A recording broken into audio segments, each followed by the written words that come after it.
5:30, ready to start? Yeah. I'll leave the order.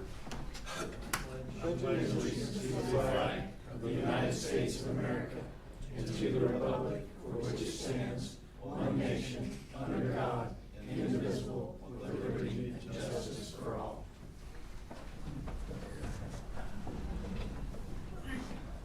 Everybody see the agenda? Do you have any changes?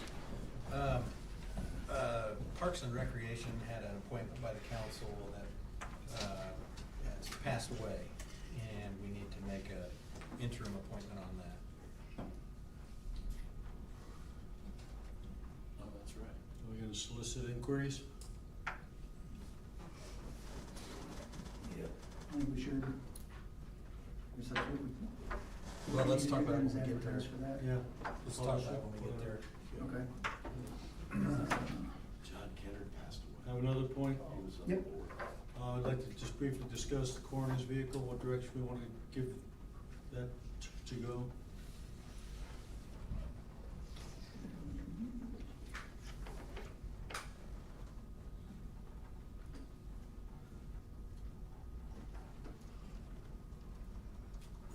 All right, anybody else have any additions?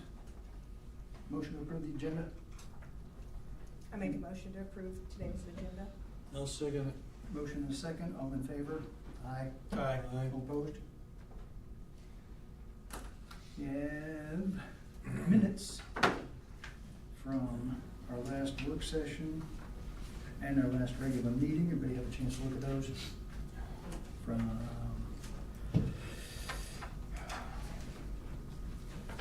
June 15th and July 9th. June 15th, but I wasn't at the July 9th, so I didn't vote on that one. Motion to approve? Second. No, Oh. I asked you. Oh, one motion. All right. I'll second it. Motion and a second, all in favor? Aye. All opposed?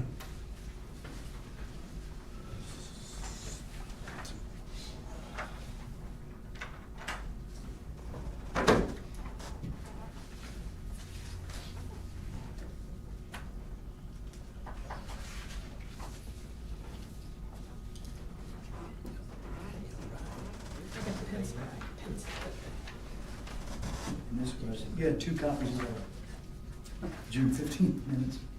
I probably put one in there, she put one in there. All right, Council Bill number 7, the stipend policy, we have an amendment to that for second reading. Last meeting, we made a motion to approve the first reading with amendments. I am not gonna read the entire ordinance again, but I will read the changes. We have, there were some questions about the effective date and a reference to section 5 instead of section 6. So the change that was made to section 3.2, where it referenced, I'll read this sentence. Any stipend currently being paid for any county employee or county official that is not grounded in the express statutory requirement or authorization shall be discontinued, subject to the transition provisions set forth in section, it did say 5, now it refers to section 6 of this ordinance, which is the correct reference point. We had concerns over how ending stipends would have ended the stipends that we currently have for the law enforcement of the additional revenue that they're getting to cover the extra cost of their salaries. Added in section 5 was paragraph 5.6 and 5.7, which read, Brown County Council may approve the payment of incentives to county employees at the Brown County Law Enforcement Center for special training or services, including but not limited to field training officer incentive, data master certification incentive. Such incentives shall be identified by the sheriff and appropriated in the annual budget. Nothing in this ordinance shall prohibit the payment of incentives if approved. 5.7, the Brown County Council may approve the payment of allowances to county employees at the Brown County Law Enforcement Center, including but not limited to a uniform allowance or physical fitness allowance. Such allowances shall be identified by the sheriff and appropriated in the annual budget. Nothing in this ordinance shall prohibit the payment of allowances if approved. Those are all of the amendments to Council Bill number 7, which is ordinance number 2026-07-20-000.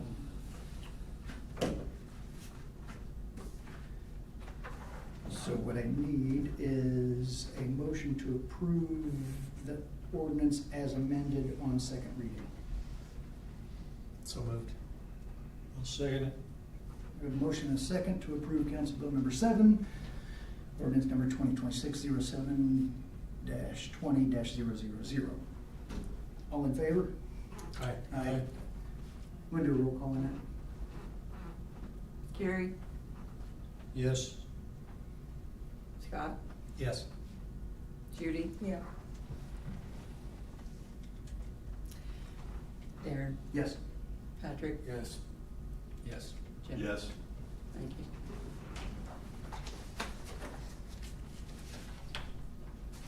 Did the meetings, did the minutes work for everybody?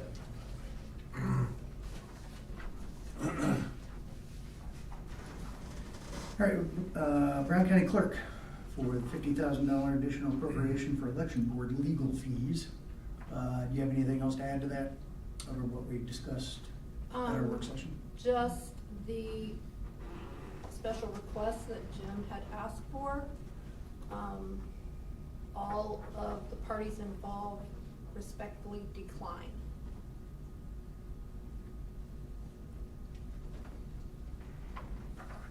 What does that mean? I was gonna say, special meeting that Jim had requested over Oh, the money public being meeting? spent on legal fees. He wanted our attorney to come to that meeting. And our legal counsel, along with the two attorneys that sit on my election board, said we respectfully decline. Because it's litigation in action? There's that, and Can you talk a little louder? 'Cause Can you come to the mic?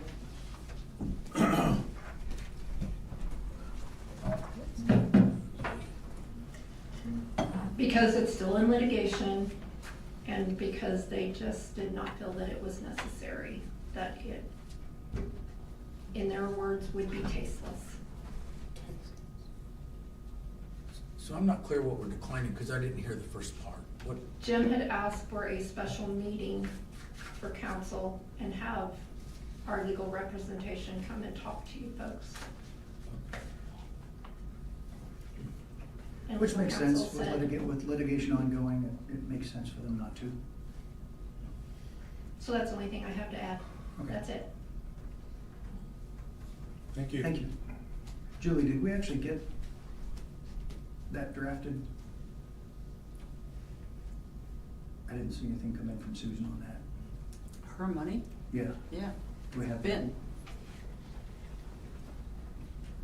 I think I do have a copy of that. We didn't have one in the envelope.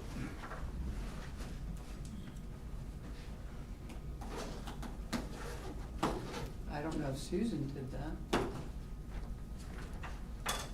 Is she on?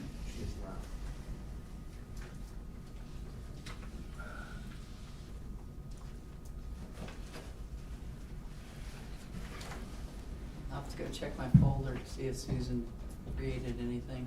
Okay, we had, I think we just had Perlita's written request. Pretty much, yeah. Okay. And then it was sent off to the paper for advertising. But You I said- do not believe that Susan made any kind of ordinance for it. Okay, you said Susan is not online? No. Okay. That's not a point, but We approved that without, You can approve it, but you have to sign it at the next meeting. okay. All right, I'll take a motion then to approve the clerk's request for $50,000 for the election board to cover legal expenses. So moved. All right, we have a motion and a second somewhere between Jim and Patrick. You go first and I'll second. I'll first, you second. Okay. All right, all in favor? Aye. Do a roll call on that. Gary, Yes. Judy, Yes. Scott, Yes. Darren, Yes. Patrick, Yes. Joel, Yes. Jim. Yes. Yeah. Thank you. Thank you. Thank you. New business, we have an introduction from Audie from the Purdue Regional Operations, as a new Purdue Regional Operations leader. Yes, it is a mouthful. Good evening, Council. My name is Audie. I am with Purdue Extension. I actually was a health educator I currently live in Bloomington, so I was a health educator in Monroe County. I've been with Extension for about a couple of years, almost 5 years. I'm sure you may have heard that Purdue Extension is going through a transformation, so they're restructuring, and so one of the new positions they created is called the Regional Operations Leader, ROL for short.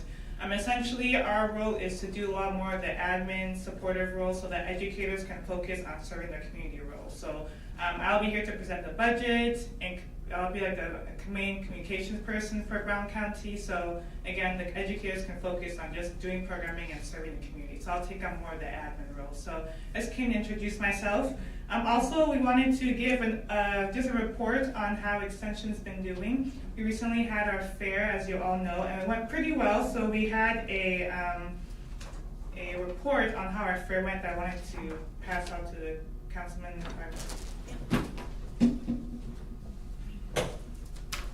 It's just a summary on how our fair went. Our kids did really well. We had a good team, good support from our volunteers, families, etc. So we just wanted to, again, thank council for the continual support of Extension, and we will continue to do great work.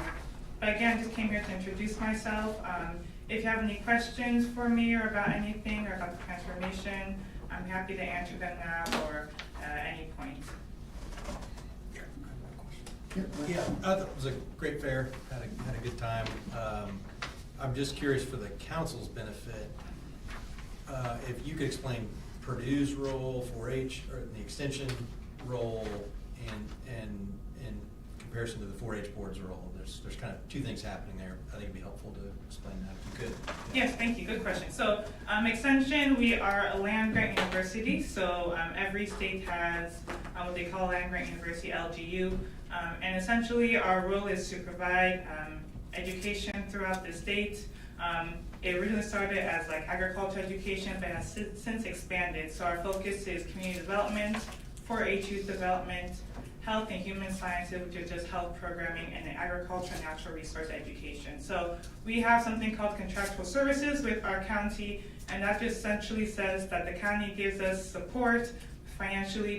We provide an office, county staff, and we in turn provide education. So every county has a Purdue Extension and county relation with one another. So that's what Extension essentially does. So we do a lot of programming in our county. With the new restructuring, we're doing more on a regional model. So we'll have educators who are doing programming in various regions. So somebody will cover Brown County, Monroe County, Morgan County, just go around. Instead of having one educator in one county, we'll just be covering multiple counties. So that's a lot of our update transformation. The 4-H board, every county is different. Some counties are just a fair board, and some are 4-H fair board. Essentially, it's just fair board that has a connection with the extension office. So everything they do really is more to support and promote and work along with 4-H versus being its own entity. So they just work a lot more with us essentially. They help to support financially in other ways, help to support the 4-H group as compared to other fair boards that aren't affiliated with 4-H. They're just their own entity. So it's just more of a regular fair board that just works closely and more alongside with the extension. Thank you. Did that answer your question a little I think bit? so, yeah. But anything 4-H related, we would be the ones that you would talk to. Sounds good. Thank you. Thank you. Thank you very much. Thank you. Nice to meet you. Welcome aboard. Yeah, Thank you, welcome. appreciate it. Actually, something else just popped in. Of course. So with the regional restructuring, Yes, sir. are there any financial changes as we go into the budget session? Fewer staff locally, I assume you're dividing time. Is there a change to the request, or is it the same? Yeah, good question. So there will be a change. There'll be an increase in our ask than we usually have in the past. The benefit of the ask, it is larger, but encompasses more. So currently there are different line items for like mileage, for professional development. There are different line items that help to support the staff. So with our new number, it is larger, but encompasses everything. So it will cover mileage, professional development, program supplies, anything for the educators will be in that larger amount. So it is larger, but encompasses more. So you don't have to worry about paying mileage, professional development, or program fees. So it will be a larger ask when I come back next week at the budget hearing. Every county will have a local 4-H staff. So it'll be a local 4-H staff that will be here. The other educators will be coming in to provide services. So the contractual services, instead of being per educator, it's just a service-based model. And so the same programming, the services will still be provided. You just won't have like a physical person we will have somebody physical, but it won't be like all 3 educators like we have in the past. So we will have an educator, it just will be, there'll be one 4-H educator, but there won't be like a station health and agriculture educator like we have in the past. Like I said, since the regional model, they will still get those services, but they'll be in and out of Brown County. So the same amount of services is still being provided. Okay, thank you. Did I answer your question? Any more follow-ups from that? Okay, well, I'll give you more next week at the budget hearing, but that's just a little preview of our ask for next week. Thank you. Thank you. Thank you. Next up, we have Kyle Myers and Adrian O'Shea from the Helmsburg Regional Sewer District. And I don't know, I'll save an introduction from you and I'll let you guys just open it up with what you're here for. Okay. Good evening. My name is Adrian O'Shea. I am the president of the Helmsburg Regional Sewer District. And for full transparency, I'm also the president of the Helmsburg Community Development Corporation. Just letting you guys know that. But we are coming to you guys for some help here. As some of you guys may know, we are in the process of getting a new plant built out there in Helmsburg. And our bidding for this project came in about $1.7 million over budget. So we've had to go back to the drawing board, pull some things out of that bid, and try to do what we can to try to get this within budget for our next bidding, which should happen in the next few weeks. And part of that was we just raised rates from $92.50 to $118 for our customers. That was hard to swallow as it is. But that $118 included 10 customers that we are trying to hook on with this project as well.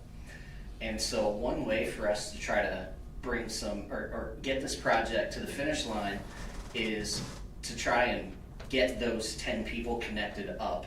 That way our sewer rates, that's what we based this on, was to have the 10 additional customers. Without that, we potentially have to go back and look at raising our rates yet again. And I really don't want to do that. This is the first month that people are going to be paying that bill. So we thought we would come ask. We need to see if we can cover $175,000.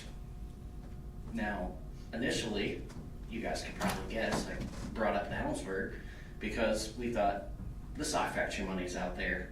I know that's a controversial thing, but we did go talk to Helmsburg Community Development. We brought this to them, and as I said, president of that, it's not forcing it on them, we're just bringing these topics up.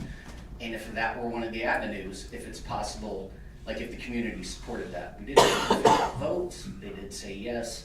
So that is one reason that we thought we'd come to you guys. Sock Factory money would be great, but if not, I don't care where it comes from, we need a lifeline. If we can't get these 10 customers in, we may have to raise rates again. I don't want to do that. And we can get, those people have been waiting now for a while. So we would really like to see the expansion happen here. You have full support of all 10 of those customers, correct? They want to be added Yes. onto. Yeah. Yeah. Okay. Yeah. And in fact, all 10 have actually already signed easements with us. The sewer main's already been extended. Actually, a local contractor did the work. And I just talked to him even this last week. The mains are in. He's got a bit of cleanup work and stuff to do to it, but they're there. They're ready for us to start putting these customers onto.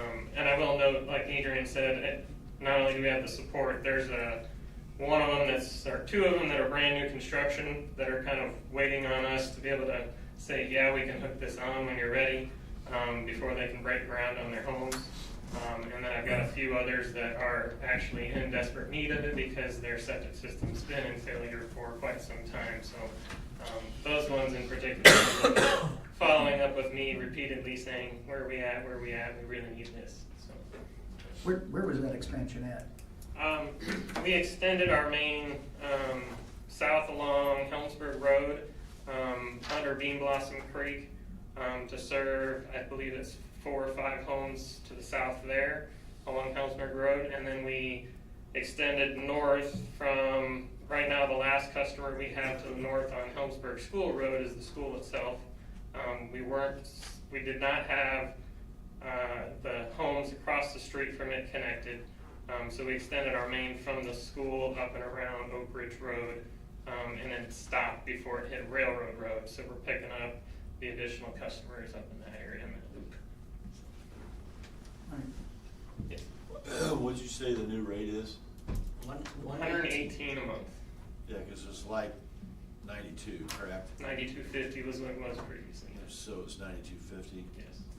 And when we had a rate study done during the project of our treatment plant, and our rate consultant at the time came up with 118 a month based on these 10 new customers already being Right. in that mix. So that's why Adrian said that. How many current customers do you guys service? 64, 2 of them being commercial.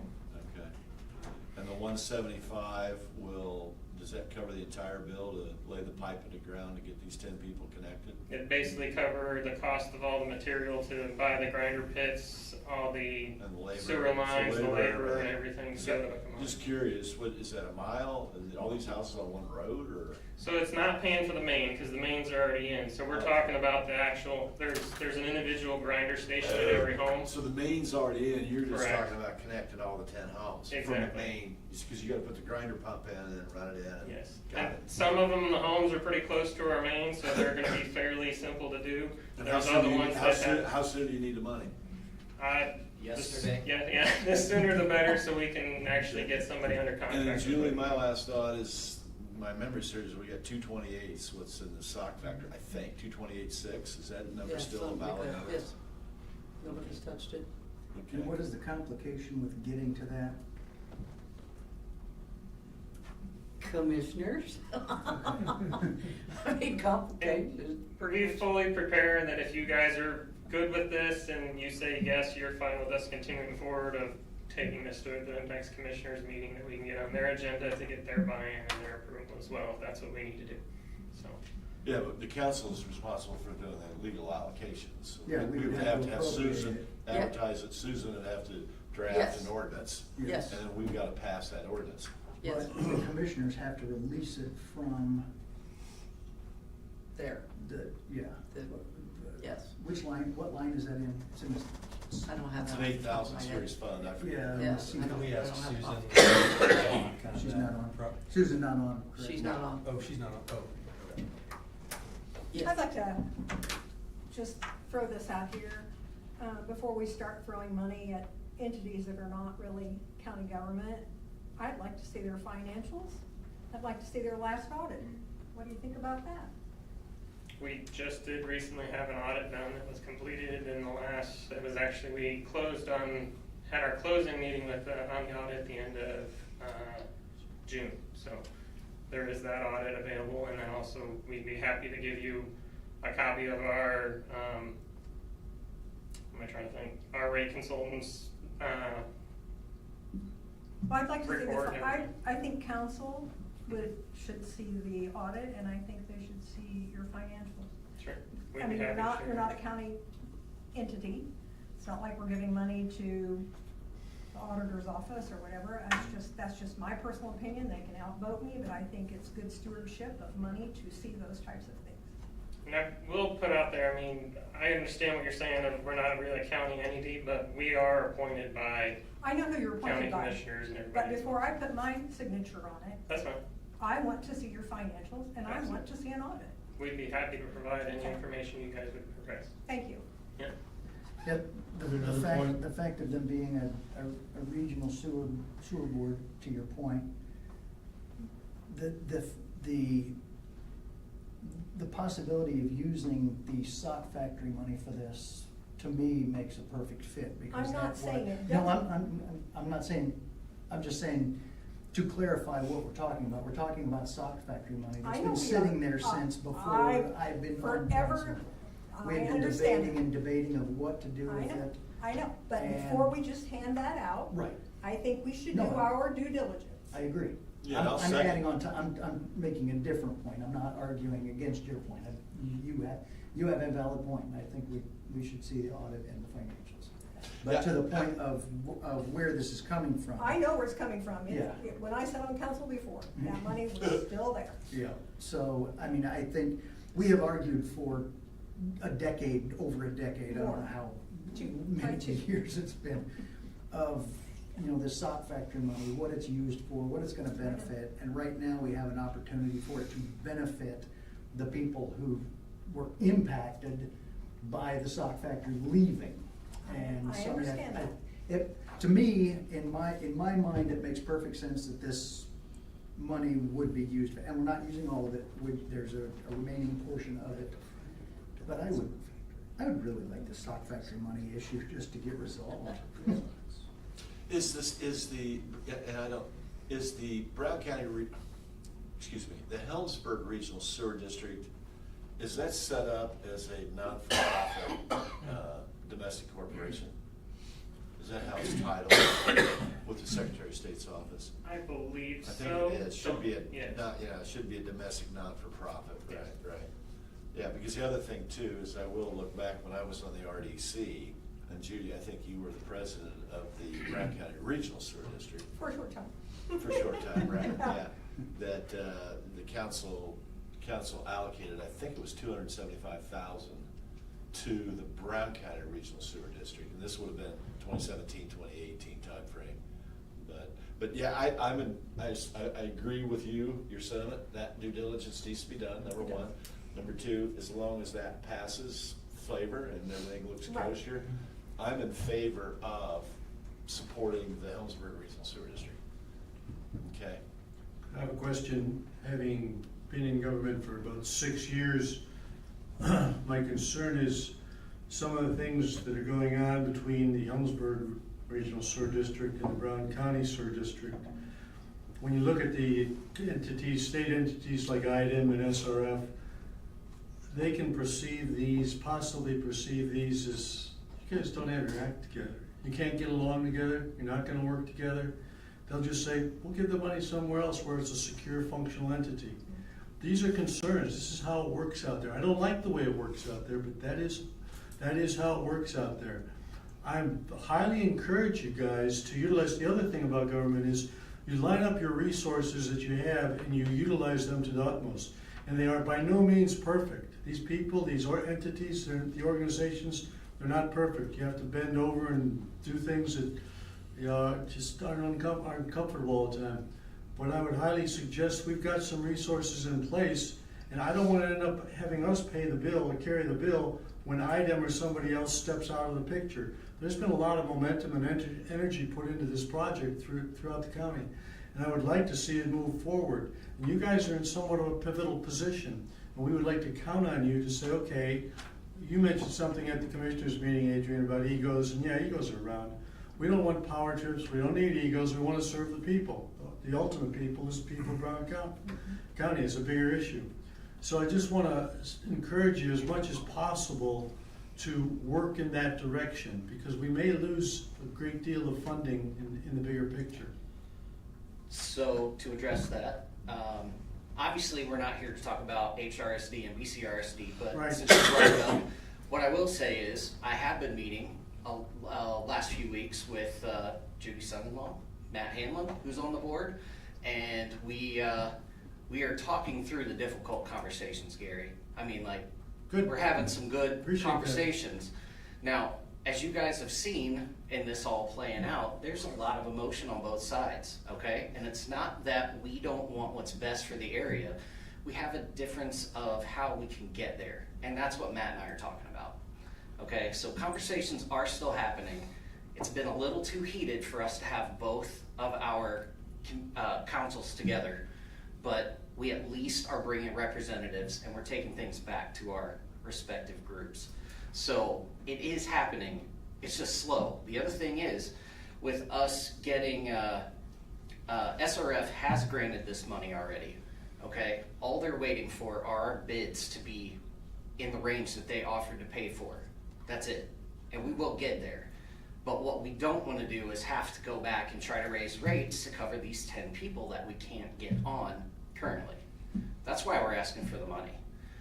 It's not a power struggle with them or anything like that. It is just, we have a need right now for this particular project to get it to the end. It will happen, it's just whether we get those 10 people or not. That's really what we're trying to do. And any people that we can bring onto this project is going to help maintain our rates at what they currently are. It's fine, I just want to make sure we don't give a message to IDEM or somebody else like that we don't have our act together and we lose the whole picture. Yeah. That's good, fine. Keep that in mind, because those people just got, they have higher priorities. Yeah, we need that support from them as well. I mean, we're all trying to do that. That's fine, on both sides, I agree. Well, a few weeks ago, at the commissioners meeting where this was discussed, I had volunteered to be a facilitator, moderator, mediator, what have you, at any discussions between members of the boards. And I have been at the discussions with Matt and Adrian. And, you know, the conversation between the two boards has been contentious for years. You know, what Kyle and Adrian are walking into is not something they have started, it's something they've inherited. And even when the current composition of the Brown County Regional Sewer Board, they didn't start it either, they walked into it. So we've got a bunch of people walking into what's been a contentious arrangement for, again, decades, and trying to get a resolution to this. The conversations between Adrian and Matt have been good, I think. I mean, I know there's gonna be some tension, there's gonna be some disagreements, that they've been there, but you guys have been civil about it, and you both genuinely have come to those meetings with the intent and the purpose to solve problems. Like I said, I see this happening. I see forward movement on here and agreements coming together, and I hope that we can help them to resolve the issues, like you said, Gary, because it's not about, if Helmsburg does most of the work, if Brown County does most of the work, it doesn't matter to me. I want the customers and the future customers to be in the best possible position they can be with the best possible outcome from whatever sewer arrangement we come up with. And what they're asking for right now is just help on a surprise of higher estimates on what they have already secured funding for. And like I said, I have hope that we can get through these disagreements and come to an agreement on the best solution going forward. I am hopeful for that. Good, And when you mentioned, inheriting a can of worms, that's the nature of government. I just want us to rise up and be the adults in the room and take it forward. Yeah. So if you're doing that, that's fine. I was just gonna expand just a little bit on like the funding right now. So all the funding that SRF has basically allocated to us is in the form of grant, to where we're not having to pay it back as a loan. When our bids came in high, they don't have any additional grant funding available that they can offer to us. We've kind of maxed out that amount that they're willing to give us for a project. So they could offer us loan money, but obviously we gotta pay back the loan, so that was gonna drive our user rates up even higher. So that's why we said, we can't do that. So if the budget we have to work within is this much in grant funding, we're willing to go back to the table to figure out how we can bring that project down to that amount to say, okay, we can get this done with the grant funding that you're offering us, to make our users rates at least stay at that 118. And then knowing going forward in the future, the only way we're gonna bring rates down is to be able to add on more customers and stuff like that. So that's the conversations we're having back and forth with Brown County RSD, and that is to what we can do or what can be done to make that happen, to be able to bring on more customers to our treatment plant and, and be able to drive down the rates across the board, so. That's good. I just want you to be aware of the higher entity there, that we don't want to offend that in any manner. Hey, while I've got you here, what's the total, how much is the SRF approved for, because what you're talking about is essentially replacing the old plant with a new plant, correct? Correct. Okay, and I think I heard that the new plant is 15,000 gallons a day? Yes. Okay, and so what's the cost of that new plant? So the bids that came in, the construction bids plus our non-construction costs, we were right around $8 million. Okay, so to get the new plant in with a 14,000 gallon per day is gonna be 8 million. What did the SRF approve? 6.6 million in grants. So you're $1.4 million off. Correct. So are you gonna be able to cut $1.4 million out of that, do you think? Can you Yes, really? Okay. we've been working directly with our And engineering firm. Next question is that once that new, let's say that new plant's up and running, and you've gone from, what'd you say, 64 customers to 74, right? Correct. Hopefully that happens. And then what's the capacity utilization of that 14,000 gallons a day based off of those 74 customers? So right now, we average 6,000 to 7,000 gallons a day through our current plant. So Okay. even adding the additional 10, we're figuring we're gonna be between 7 and 8 maybe. So 50% capacity Correct. utilization. Will you have the capacity, because my concern, this has been going on way too long, as you guys, everybody knows. It's Bean Blossom. Correct. Trying to get some pipe in the ground, to take care of Brownies, right? Because I've heard and been told Brownies is paying somewhere in the neighborhood of $1,000 a week for pumping home. Correct. I don't know how they survive, to be honest with you. What is the Brown County Regional Sewer District, because I think they got some pretty good chunk of change with some grant money. And so you're gonna have the capacity, if we get the pipe in the ground, to service just the immediate Bean Blossom area? So our plan, our thought, our thinking is that with the capacity that we have, once we start hitting 80% capacity in our plant, Right. IDEM, who's our Right. entity that controls or we report Yeah, to, right. at 80% capacity, they come to us and start saying that, hey, you're starting to max out, what's your next plan for expansion? But we feel like we could at least get a main line going and start getting the main players To Bean Blossom. hooked up, to Bean Blossom, and start getting at least the main people that are desperate in need of Because at it. 14,000 gallons a day, what's the total, to get it 80%, I mean, I can do the math. It's 11,200. 11,200, A day. right? And how many households is that, how many hookups could you? We could probably add around what? We 35, estimated we 40. could add, estimated 35 to 40 Okay. additional residential homes. So, Right, Yes. but like the Bill Monroe, I don't know what their total flow is, but I'm sure during peak hours, the flow will be quite a bit. So so is the game plan that the Brown County Regional Sewer Districts can put the pipe in the ground from Bean Blossom to you guys, hook the thing up. and then- That's where our conversations have been as of late. So right now, because- there's no agreement between Helmsburg or Brown County Regional Sewer District on what that's gonna look like and how to get Bean Blossom covered. Correct, because they've switched gears on their end from focusing in Bean Blossom to now they're kind of focusing in Lake Lemon area. Right. Which we say is fine, more Right. power to them because they need it just Right. as much, if not more. And then what we're trying to have conversations with Brown County RSD is like, okay, if you guys are gonna focus over there, will you at least let us focus on trying to start helping Bean Blossom. Bean Blossom Right. area? Right. So that's where the conversations have been going, at least between Matt and Adrian as of late, as to what does that look like? How can we make that arrangement happen? Whether it's us actually, expanding our territory to Bean Blossom, and then they're technically our customers to figure out, or if we do an interlocal agreement or whatever it might be. That's the conversations that are happening between them right now to figure out what's the best way to approach this. And then ultimately, what does that mean for the user rates at the end, depending on which route you go? Right, You because know, we wanna what's- drive what's- the rates down. Exactly, which Right. one basically Right. makes the rates the lowest? Right. Wasn't there I seem to believe a year or so ago, I heard something in terms of when you say a loan, weren't they offering a forgivable loan?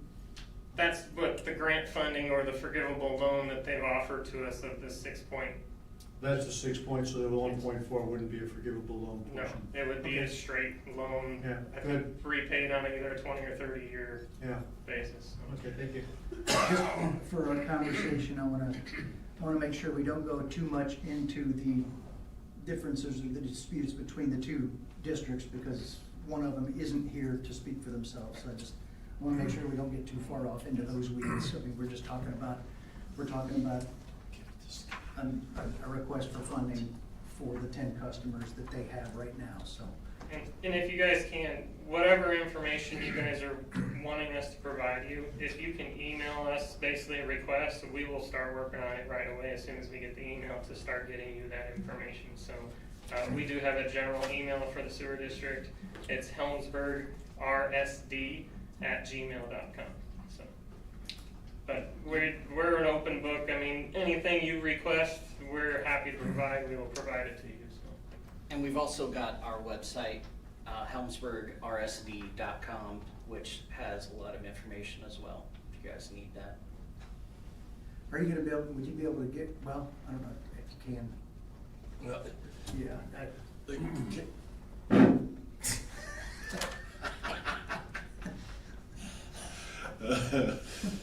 Is this thing on? I prefer a tap rather than yeah.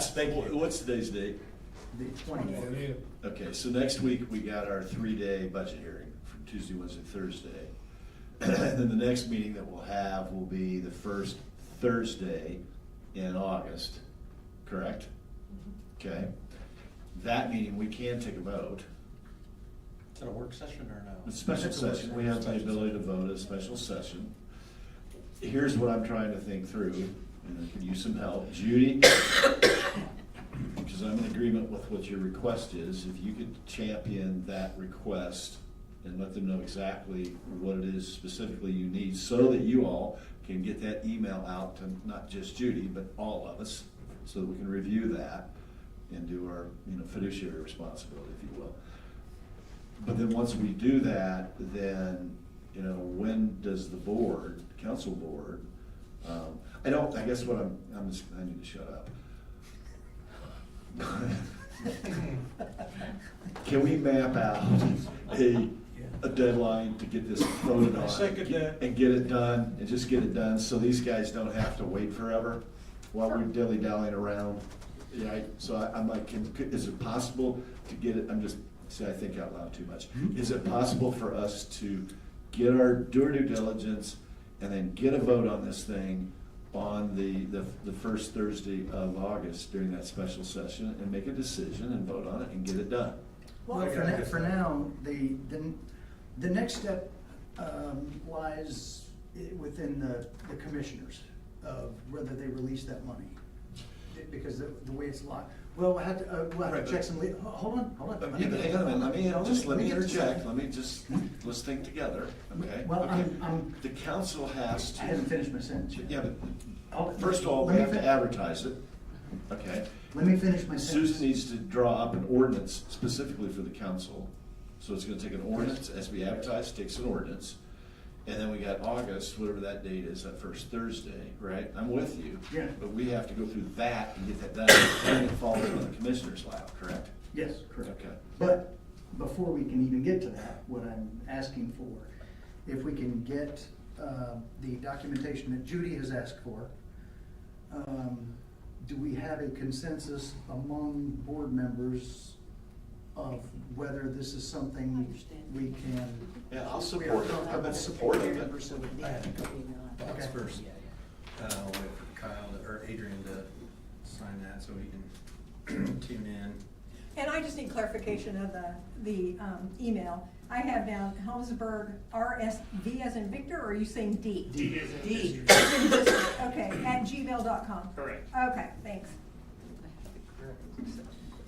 And Making sure. those emails pop up directly on my phone, so as soon as you get it, I'll see it, and then between Adrian and I, we'll start pulling together the I information. think I may already Okay, have thank you. yours. All right, yeah, I agree with, Gary's point on just working together. I mean, obviously, you just did a bid on your package plan and came in like way high, and so that is troubling, especially for the folks that live there. And, the most critical piece is getting that plant operational and keeping it operational for the existing 64 customers. So that's my concern. Expansion's great, and the rates are, wow, 118's gotta be the highest in the county. That's painful.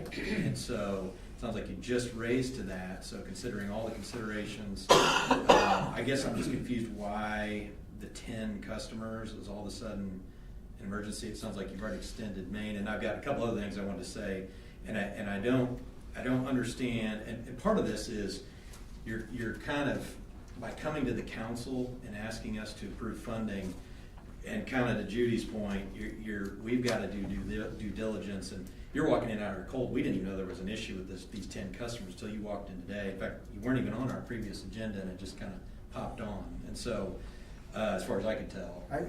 There was a request, I was at the Helmsburg meeting, and there was a request to be put on the agenda.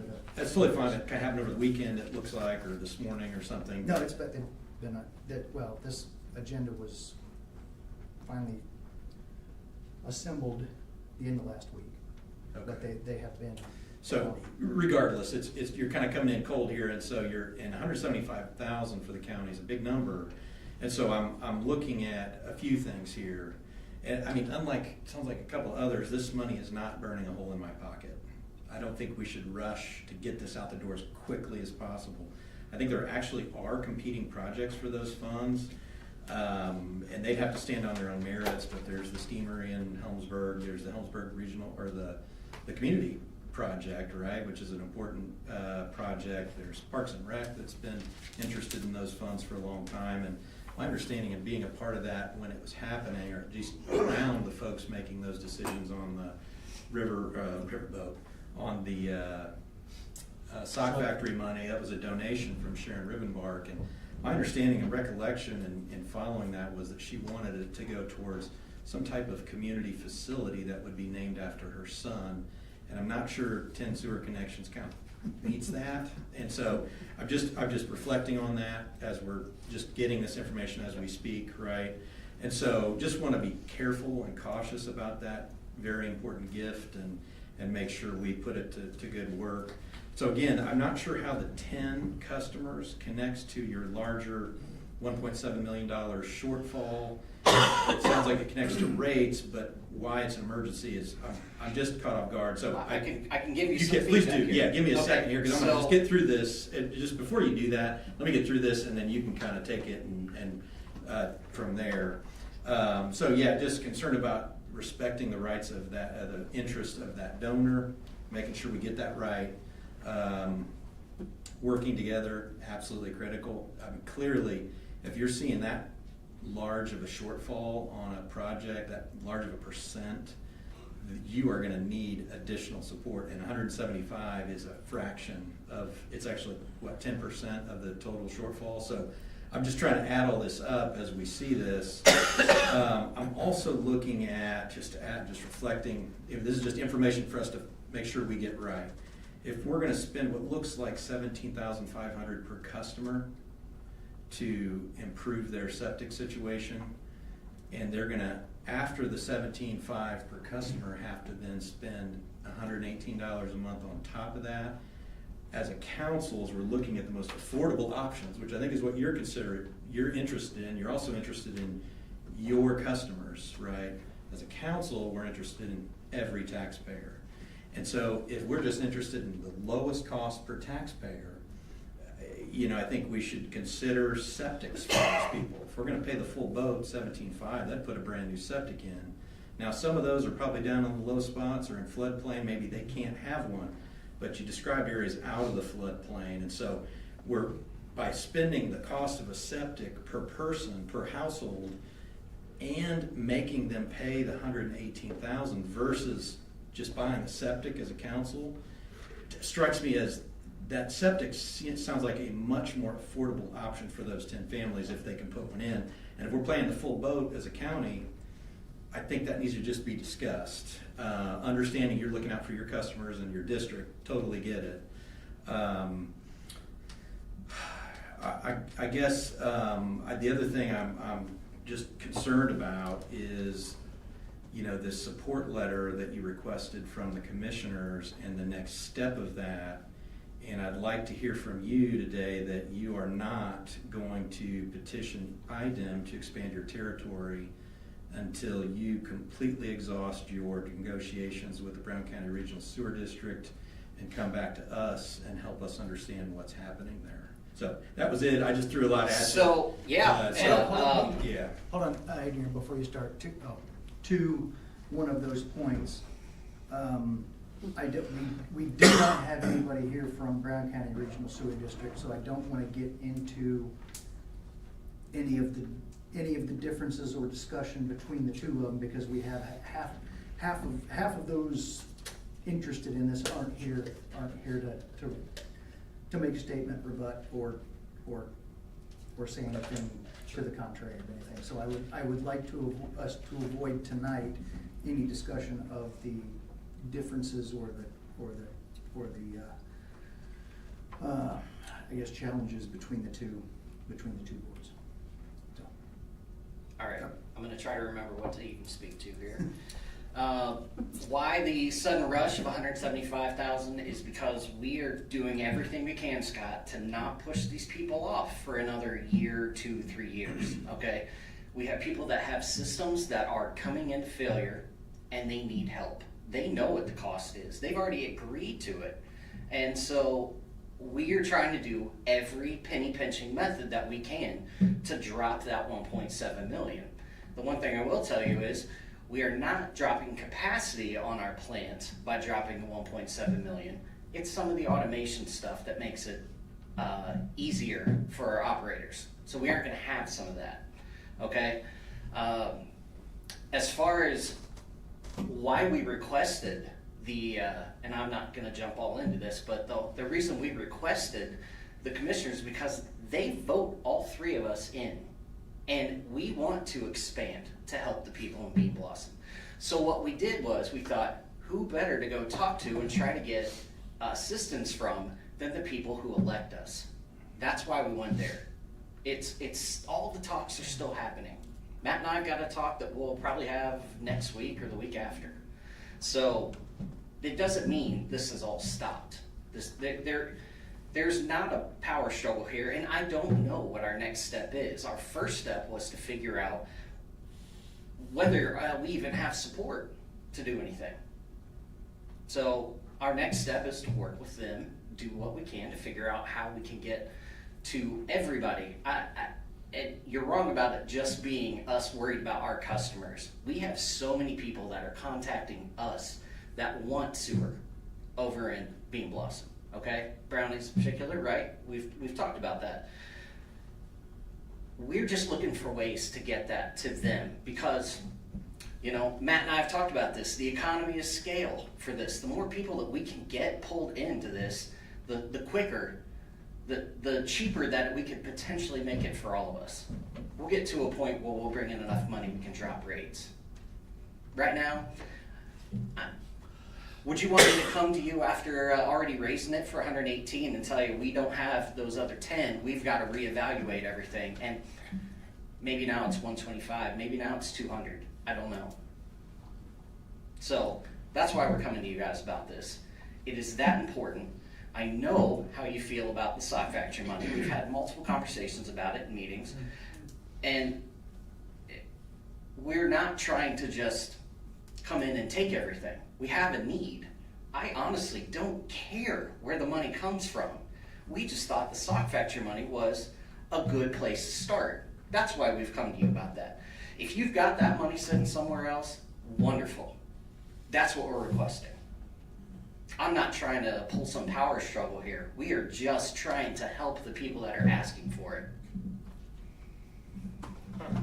And to your point of, you know, installing a new septic system for most of them or anything of that nature, they don't have the room.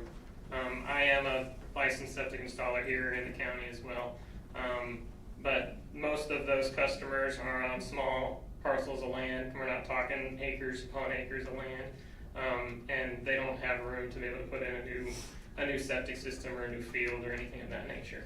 There might be a couple of them, but those are the ones that have directly come to us and said we would rather be on sewers than spend the money to put in a septic system. So.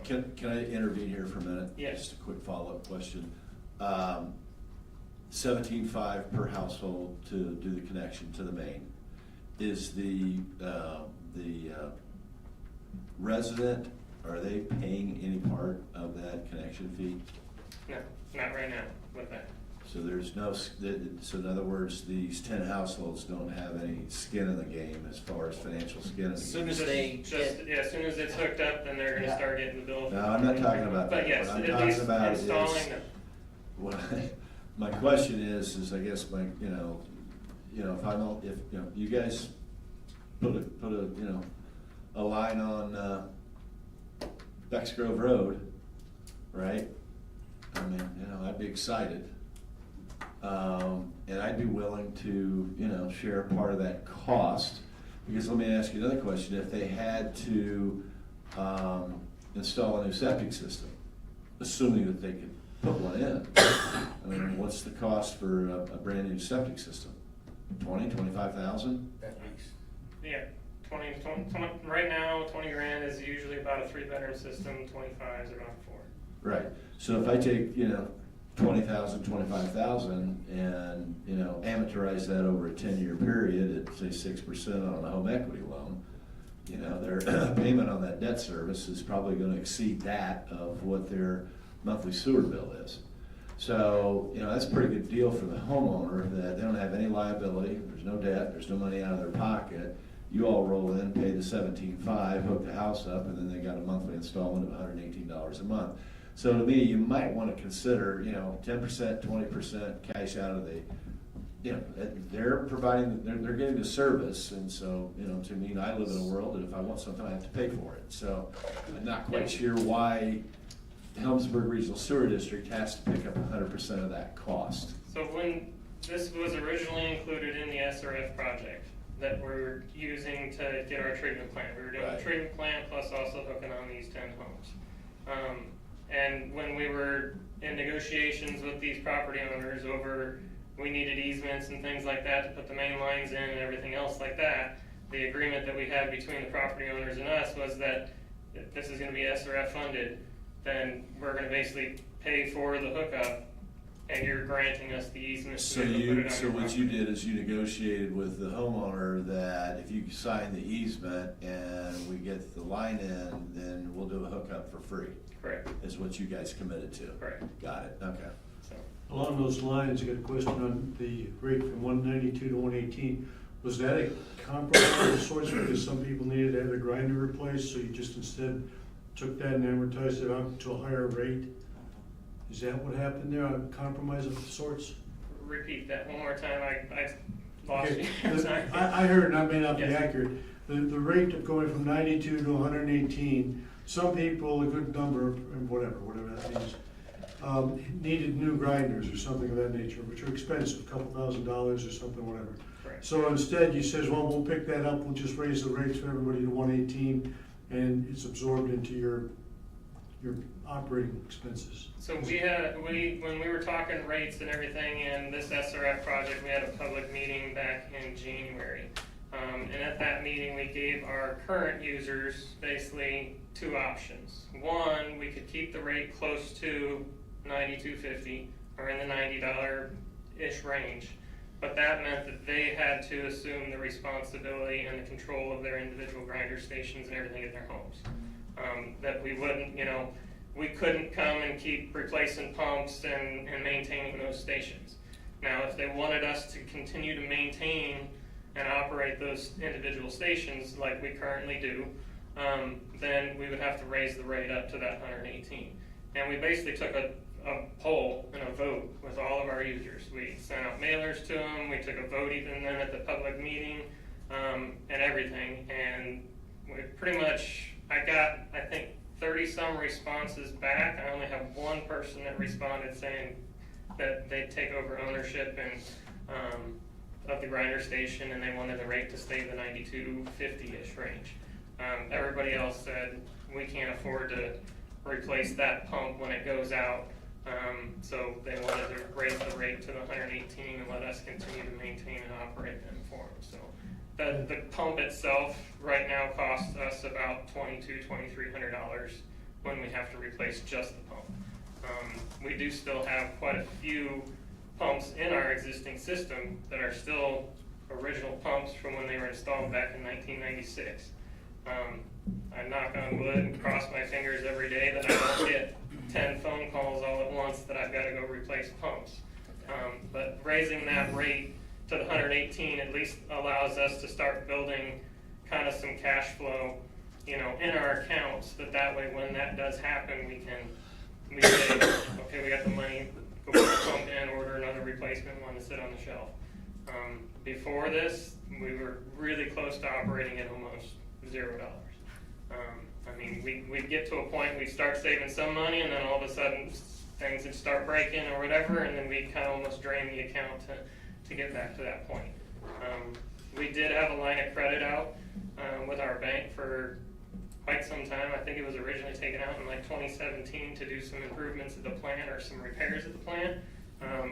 Just last month in June, we paid that line of credit off, finally. So we are essentially debt-free right now as we stand, and are just trying to basically pay our operating bills, pay our normal utility bills that we've got, and be able to save up money for repairs, replacements, and that kind of stuff in the collection system or the treatment plant.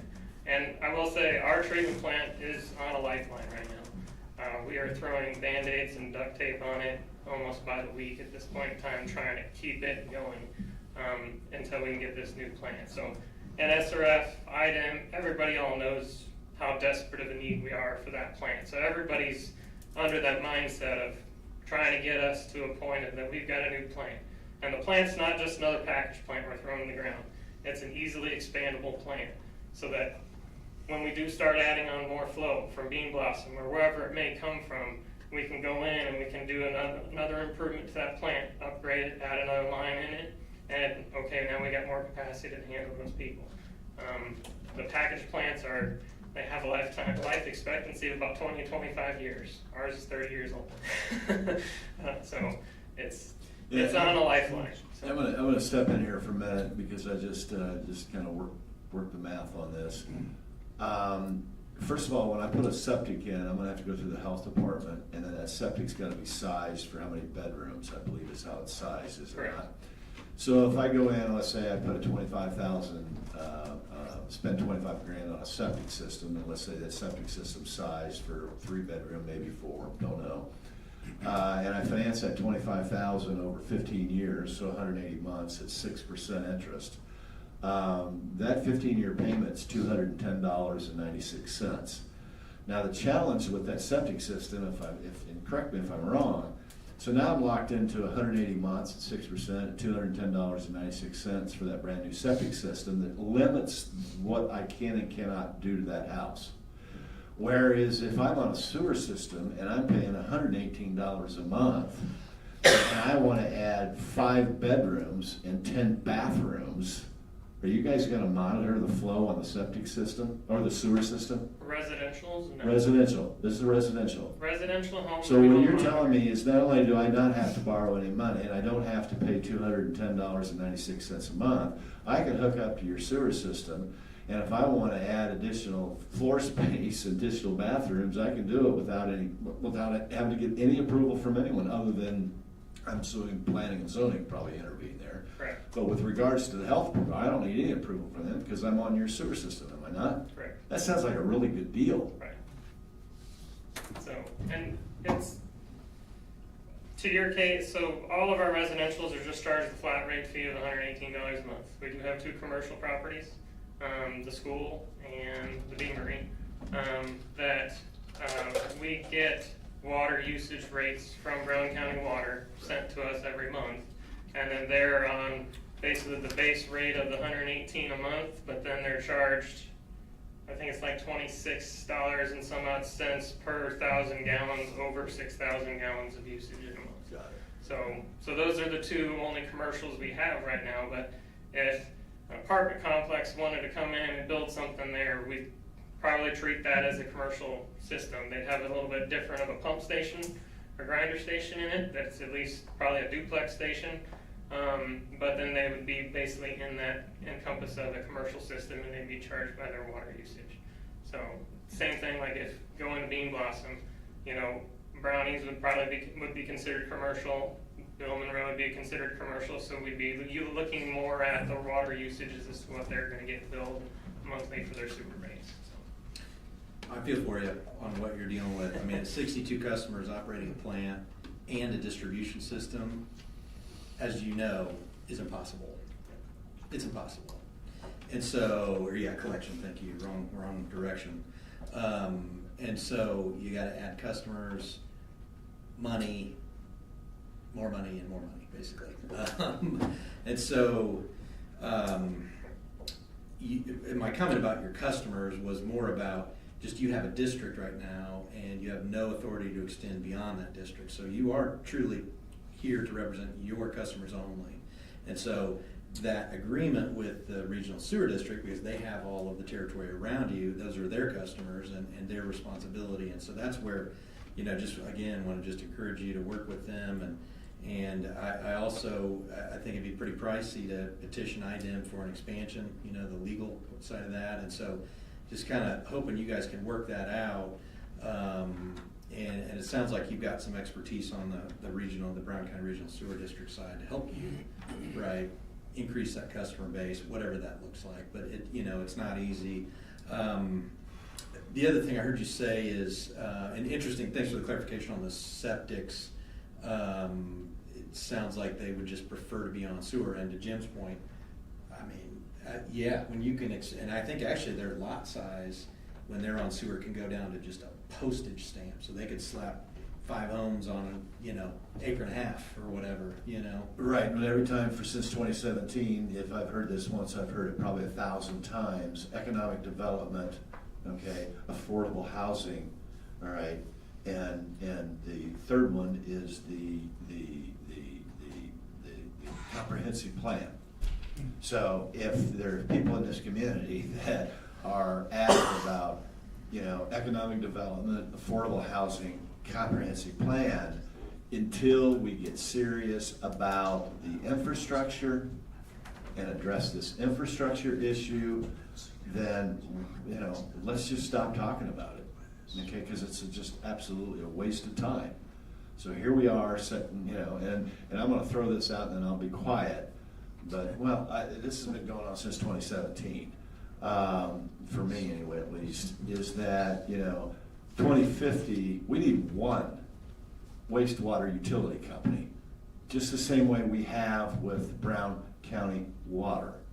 We don't need 4, 3, 4, 5 regional sewer districts. We need one wastewater utility company. And then we can have board members that represent all of the different townships and come together and hopefully be able to create an economy of scale. Okay, but this issue of this, you know, it's mine, tribal knowledge and tribal leadership, and this, you know, Nabo's got theirs, don't come in and mess with Nabo, no, don't come and mess with, or Nashville, no, don't mess with Nashville. Really?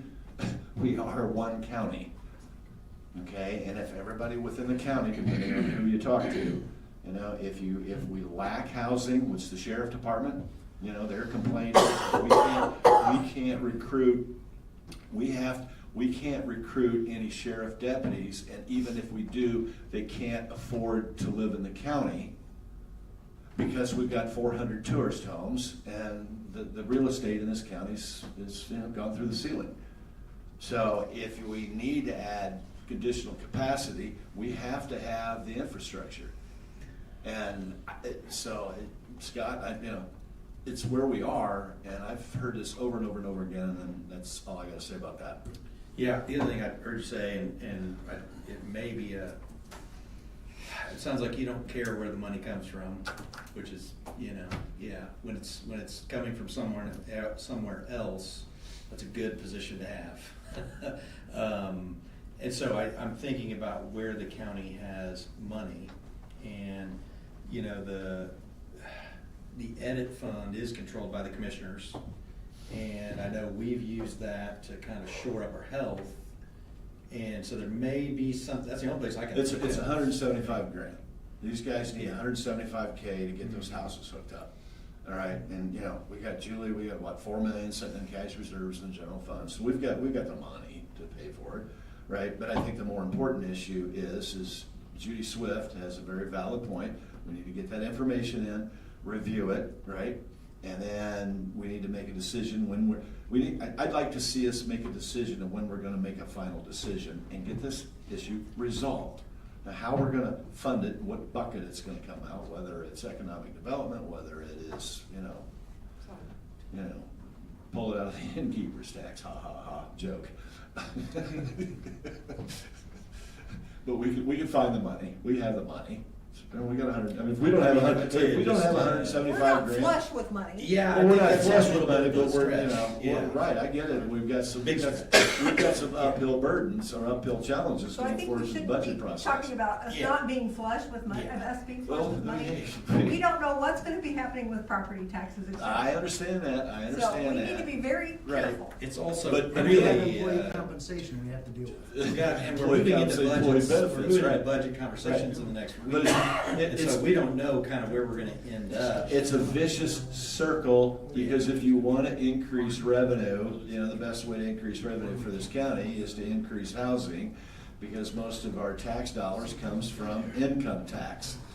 You know, and you guys said, I'm assuming, I mean, I go south on, you know, when I go west on 45, most of those people are either working in Morgantown or they're working in Bloomington. Is that fair? Yeah. So so if we can get this thing going, and I want to see us support it. It needs to be done, right? Or here, let's just shut it down, and then we've got 60 some odd homes over there that and we'll just condemn all their houses, and they won't have a place to live. Okay, so to that,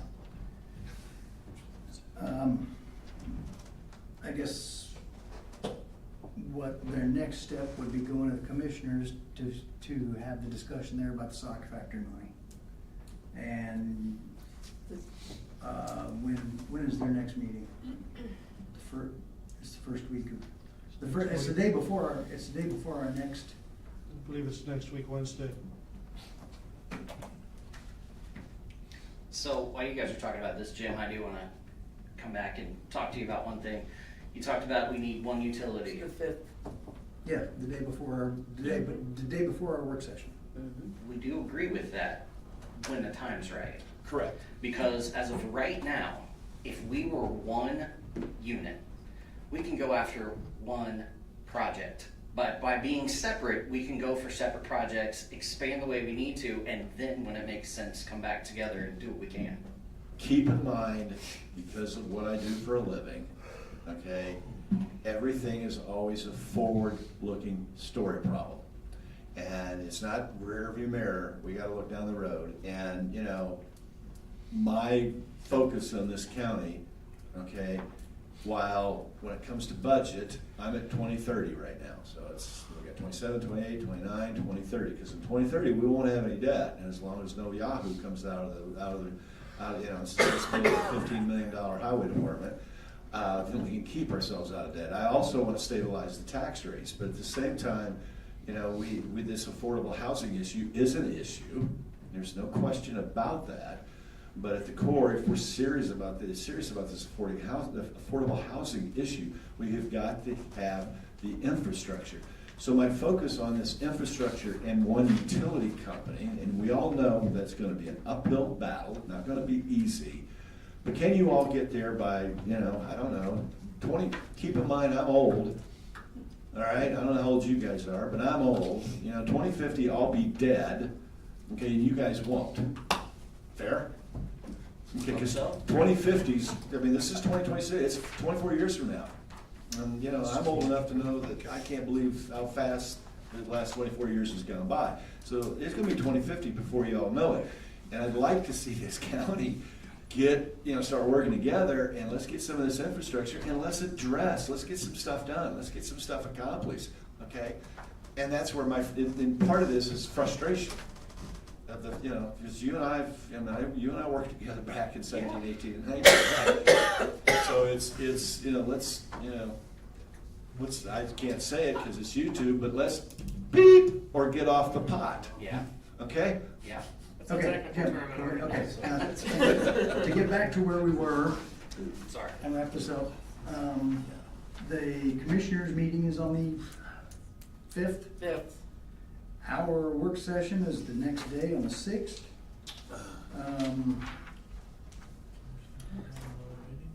That commissioners meeting's only at 2, correct? That's the early one? Yes. Yes. So I guess if you would approach the commissioners and have a discussion with them about sock factory money, or if there's any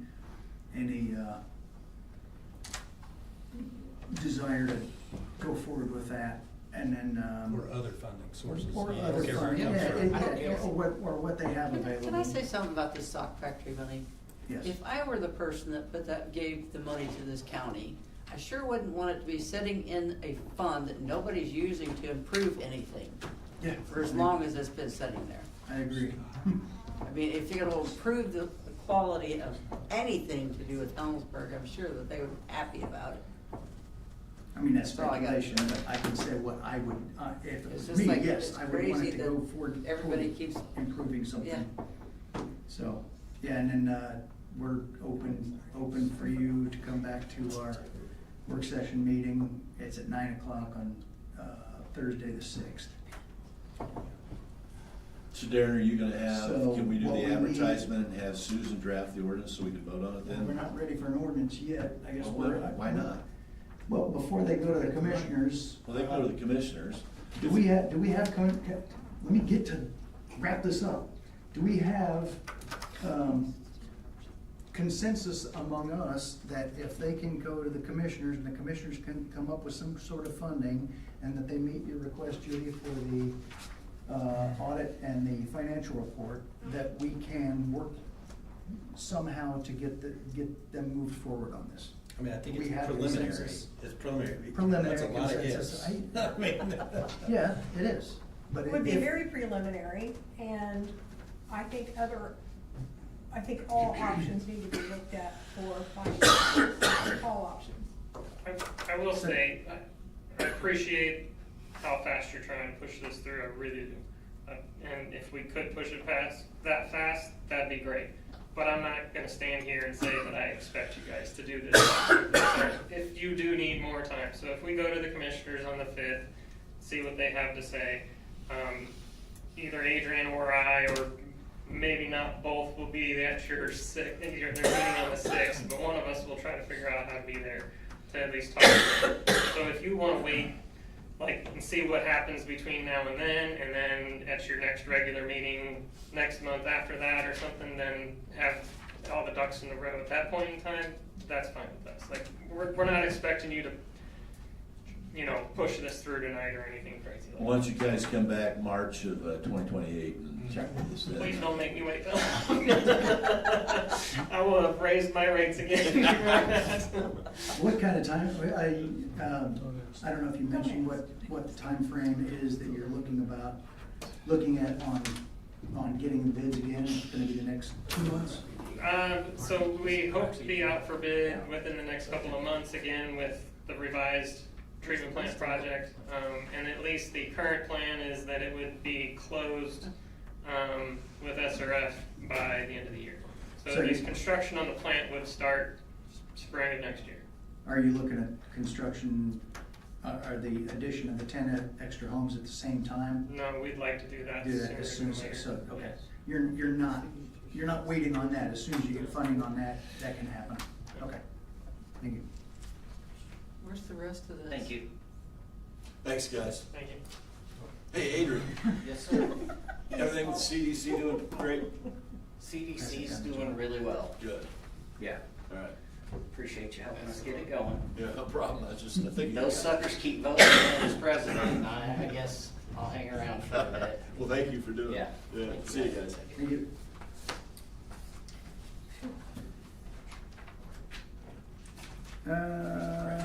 Judy Swift, you have, Judy Howard, sorry, you have the floor on the overtime policy discussion. Okay, so during our PAC meetings, we have discussed some, not only overtime, but some issues that have been coming up to us regarding overtime and also folks,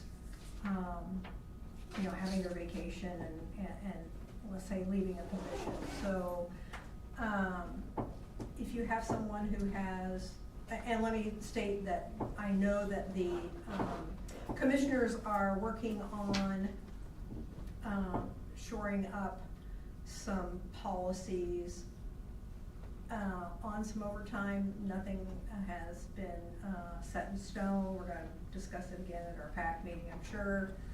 But let's just say, for example, I work for Department A and I've got 50 hours of overtime and I've got 3 weeks of vacation coming and I'm gonna leave my job to go somewhere else. In the past, what the county has done, and I'm talking about probably around up to at least 2015 or 2016, we as department heads were always told, we're not going to pay you out. You will have to wait, if that person leaves 2 weeks and they still have 3 weeks of time, then we're not paying you out that vacation time. You have to wait to hire someone or start that new person when your budget becomes equal again. Because if we paid people out and it hurts our budget in the long time, in the long term. It will, if we take a stance as a council and say, we're not going to be doing this, then it will force the department heads, because some department heads, not all, but some department heads are not making their people take their overtime, and they just expect it to be paid out when they leave. And if they have it as another fund source from somewhere else and they can do that, great. But I do not feel that it should be coming out of the county coffers, because department heads are not enforcing policy and making their people use it and keeping it low. And to me, that will force the issue. Again, some are doing really well on that. I'm not, but there are departments that expect it to be paid out.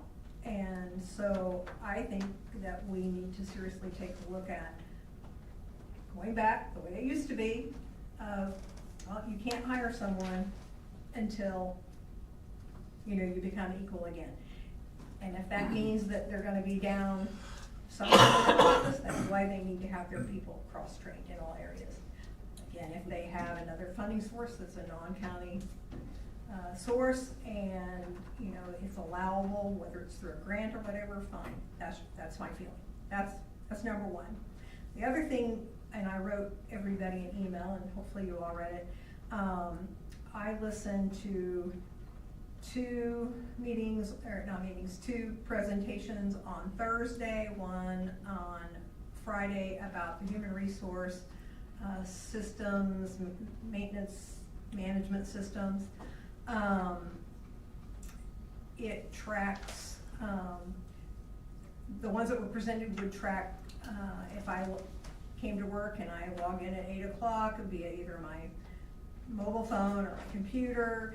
It takes care of, you know, all the ins and outs. It sends it directly to payroll. It sends it to your department head for all these things for approval, as far as is my timesheet correct, the time off request, everything that has to do with human resources, the uploading of benefits. I'm probably gonna miss some things, Julie, so feel free to jump in. Okay.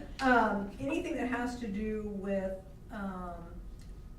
any and all benefits tracking and those kinds of things, because we have gotten in trouble, as we know, from not tracking things properly. So those were the companies that we listened to. They vary in prices, which I don't have in front of me. Annual prices. They also, one of the companies actually extract the data for us and put it in there. I think one company didn't do that. But I also had a conversation today with Teresa, and it was just something that happened to come to mind. I didn't ask this the other day, I wish I had. Are these capabilities designed already within LAO? And she indicated to me, and you feel free to jump in as well on this, that yes, I think she said, and I could be wrong, maybe the payroll portion would have to be, but we're only utilizing 1/8 of what LAO can do according to Ed Wodelia, and that there's all kinds of things that it already can do for us that we're not utilizing, that we need to utilize, that probably would not cost us maybe as much. So my thought is that we also need our PAC, and anybody else that would like to listen to this should have LAO come in and do the presentation at our PAC, not necessarily right here. But that is my thought, but I think my biggest thing with LAO is that you have to have time clocks and everything else. well, these other And that's things are, gonna be a major expense. well, but the other companies I know provide that as part of their package. But LAO does not. Well, they do, but they add on to their package for it. Well, I know, but these packages, I mean, it might be, their add-on might be cheaper than And I know company A. the one company we listened to, they were just HR. Right, they were, that did was the not last do we listened to, payroll. they had no payroll, which was very disappointing. Very disappointing. Because what we're finding is, I mean, I'm just gonna throw it out there, I mean, apparently there has been, payroll has been done without people's timesheets, because people will not turn in timesheets. They turn the transmittal, which says maybe they've put in 80 hours, but you get the timesheet in later, which really bothers me. And then there has to be adjustments made and all kinds Very of things true. in payroll, whether you have to pay them back or you owe them more money or whatever the situation is, which is 'Cause it's- costly in itself in time for our personnel. It's not So- any different than them turning in anything else. If they don't wanna do it, they don't do it. So this way, these things are all linked up, so it generates the timesheets. When you go in, you log in, it puts, that you're in, you're out. It also knows what locations you're logging Yeah. in from. It can set up certain areas, so like if the police officers have to log in, I have to say, via, their computer. car or whatever, then they can do it from their computer in their car or their mobile phone. And if it's us, then, I mean, if you're, the here first the- presentation. as was soon as you probably go the in, Mac you have Daddy. to log in, and it also recognizes like your face and those kinds of things, so that I couldn't give Gary over here my login code and have him log me in and me be a ghost employee. So there's a lot of safeguards, that could be utilized, and it's my understanding it's the same way with, Lao could have that set up too. But we need to listen to what Lao has and what their cost is, and these things, like I said, are not inexpensive. I didn't get the cost on, I think the last two, I did get the cost on the first one, so I don't wanna say something that is not true. The last one was, we just didn't do the cost because it wasn't being HR. Yeah, it wasn't gonna work for us, I knew Yeah. that, so. And unfortunately, I didn't get to the second one because I was busy with, It was a big one as well. Like I said, I listened to them all three. I think the first one. But with the- anyway, I do think that we need to come up with a statement and policy on, I mean, the county's coming up, So the do you have a- commissioners on statement on policy on how they want to deal with overtime in the county policy, but we need to be coming up with a, if we all decide, not just me, we're not gonna be paying you out, you know, you need to maybe making these people use it, don't be coming to us with, 120 hours and then 3 weeks of vacation and you don't have the money to pay them out and they leave tomorrow, because that hurts our budget. That's all I have to say. A cheap fix to that, couldn't they just sign a sheet? That's what I did at the police department, because I worked inside, you just had a sheet, you signed in, you're in. The marshal service, we had a phone system, which We do was- have timesheets. The problem being is they're not getting them to the payroll. Well, this was just one time sheet for one department. And the other thing, I've had a little training in labor law, and you might ask Susan, I don't know that you can actually hold their money greater than 2 weeks on a payout. I've been through this before, but that would be a good legal question to ask. Any wage that is incurred had to be paid out in 2 weeks. But it might be a little different, but that would be a legal thing. It is different, but. But we did have a voice also recognition system, like say at the Marshal Service, where it read your particular voice, and you had to call in on the phone that was in the office, so they knew you weren't a ghost employee. So, Yeah. but that was probably expensive. Yeah. Well, none of these are inexpensive, that's for sure. And there were a couple of the companies that dealt with larger metro areas, larger counties, larger entities That we ended up that not even- really get into the high dollar. Yeah, we didn't even That- go with that we those just- right, companies, we yeah. can't do that. Yeah, that we Yeah. can't justify. Yeah. So, that's what I wanted to talk to you about, to keep you updated on what PAC was looking at, Great. okay? Good. Do you have Motion anything you adjourned? wanna say, cause you No, did not set yet. in on Not that yet. one? And you've been in on the PAC and you know some of the issues that we've dealt with as far as having to pay people out too. No, one benefit, if we get a system in there, it'll help move people into out of paper and digital, which will just stimulate the whole economy. I agree with what she said, because they do not make them, I mean, it was in the book 80 hours. You get 80 hours, you either use it or you get it paid out then. Correct. They don't keep track of that. I mean, they pretty much, you come in, they'll bring in whatever hours they have to turn in, be 100, 150. You know, I've seen some major hours come in. We had one we had to deal with. Brendan So one Louise time came was in with, significant. oh, Twice. In my some gosh, businesses, yeah, twice, yes. Some businesses, So we need to tighten you it have to up. use it within so many months or you lose it. And like I said, the commissioners Right. are working on some of that, but we also have to be the financial enforcement part on And- our side too. You know, being probation, I can understand how they can procure those hours, but you need to be due diligent on what 80 hours is 80 hours, that's That's correct. 2 weeks pay, so. Yep. Darren, with Any the more corners? discussion? Yep, we're ready for the corners vehicle discussion. Okay, just an update on the corners. We've had Kevin Patrick, Commissioner, myself, and concerned citizen Dwayne and Lois Parsons have been involved in some meetings with Mike Moore and Dave Frensmeyer. And we've discussed options in used vehicles primarily and what type of vehicles. And what I wanna do here and going forward is to further research, is to say, do we wanna go, consider the option of a new vehicle, or just keep it in the used row? What about the third option? And Bring Brad into the conversation. if the vehicle fits, no problem. Yeah, that's all. Sure. Because Brad called, you know, I talked to Brad back. Well, Brad would not be a new vehicle, so that's part Okay, of the. no, okay, hear me out. You know, and I brought this up several weeks ago. Brad has a Caravan that he told me that they're gonna pull out of service in 2 years. Have you talked to Brad about that? And it's the Caravan that they use to shuttle people from the jail to the courthouse. Mhm.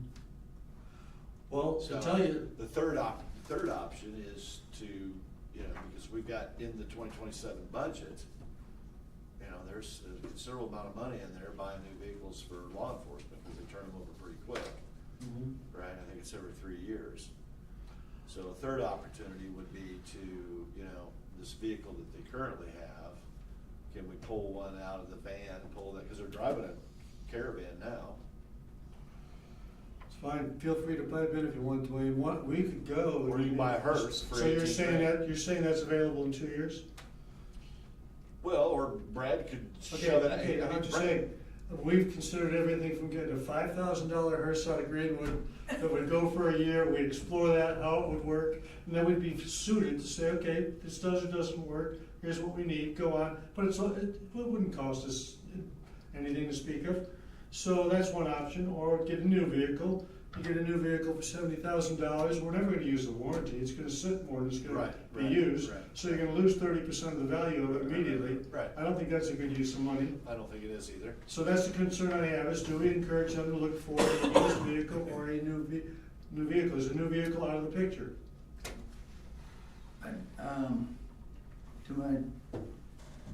To my thought, as, you know, a taxpayer, I'm looking at this, and, you know, the coroner's vehicle is not gonna be used that much. I hope to- not. Yeah, we hope not.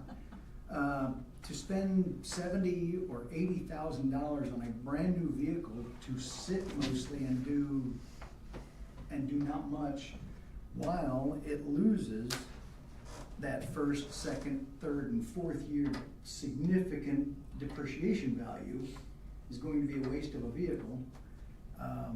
Even if it just sits and doesn't accumulate miles, is going to lose value. For us to be able to turn around and resell it, almost brand new condition, but 4 years old, we're gonna be wasting depreciation. And your point about the warranty, we don't need the warranty on something that's not gonna use that many miles. The brand new vehicle would be best served at the sheriff's department. I know that kind of goes to what you were talking about with the Caravan from the sheriff's department, but if we can find a good used vehicle for the coroner, I got no problem with that.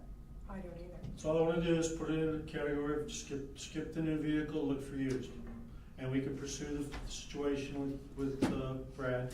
Yeah, I mean, the research that I did, I mean, I got a bid from what's-his-face out of Salem, okay, that I sent to those guys, from the guy that Brad buys all the vehicles off of. I also talked to 2 other dealers. I talked to a dealer in Ohio, and I talked to a dealer up in northern Indiana. You know, you're $72,000 for a Suburban. It sounds like, from talking to those guys, the Suburban would be the best fit from a size standpoint. It's 4-wheel drive. And because the other issue, you know, from the corners, you know, my perspective after, you know, talking to it and looking at it and talking to several people, you know, the vehicle also needs to be set up and equipped properly. So there's some expense, because they've got some kind, there's a thing you can buy and you put it in the Suburban, it mounts down to the floor of the cab. And so they can lock the cart thing that they got, which is pretty cool. But then you go on, you know, you can go on and go look at, you know, Carvana.com, right? Easy place, you can pull stuff in a matter of minutes. The challenge you would get with on the used side of it is then you're getting into, you know, your 45, 50 grand. You can buy 45 to 65,000 depending on the years, and then the mileage in it. So you get into this issue of, you know, how much do you spend on a used? And then, you know, obviously the condition, the age, the mileage, et cetera. You know, and then you've got Dwight. Didn't you say that? Dwayne. What did I call him, Dwight? Dwayne, yeah. Sorry. Usually Dwayne. Dwight, is he usually Dwight? You like Dwight, though, you'll go by that. I'll answer to You anything can call me from you. Jim Bob if you want. Did you bring up did you guys talk to him about the hearse? Yeah, we did. What'd they say?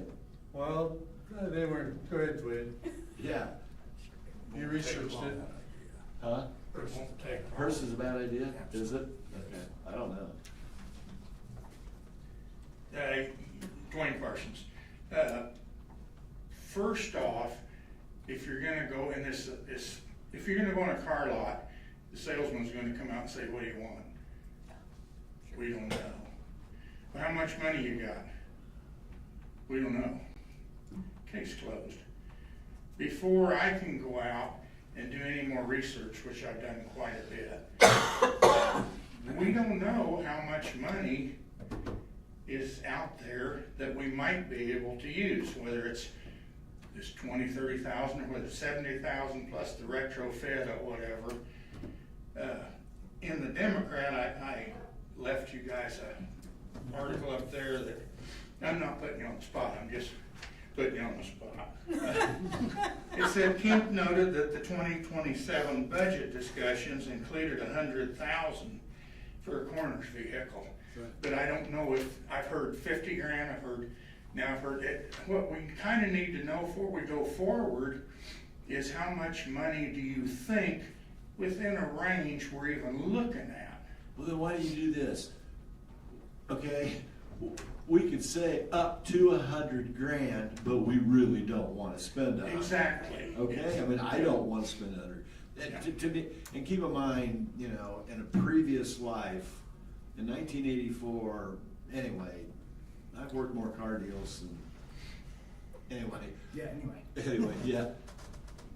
So the coroner's deal might be The biggest, I don't know. here's the thing that concerns me with the coroner's vehicle. Is that coroner's vehicle, they're probably gonna do maybe 500 miles a month if you averaged it out, maybe 6,000 miles a year. Correct.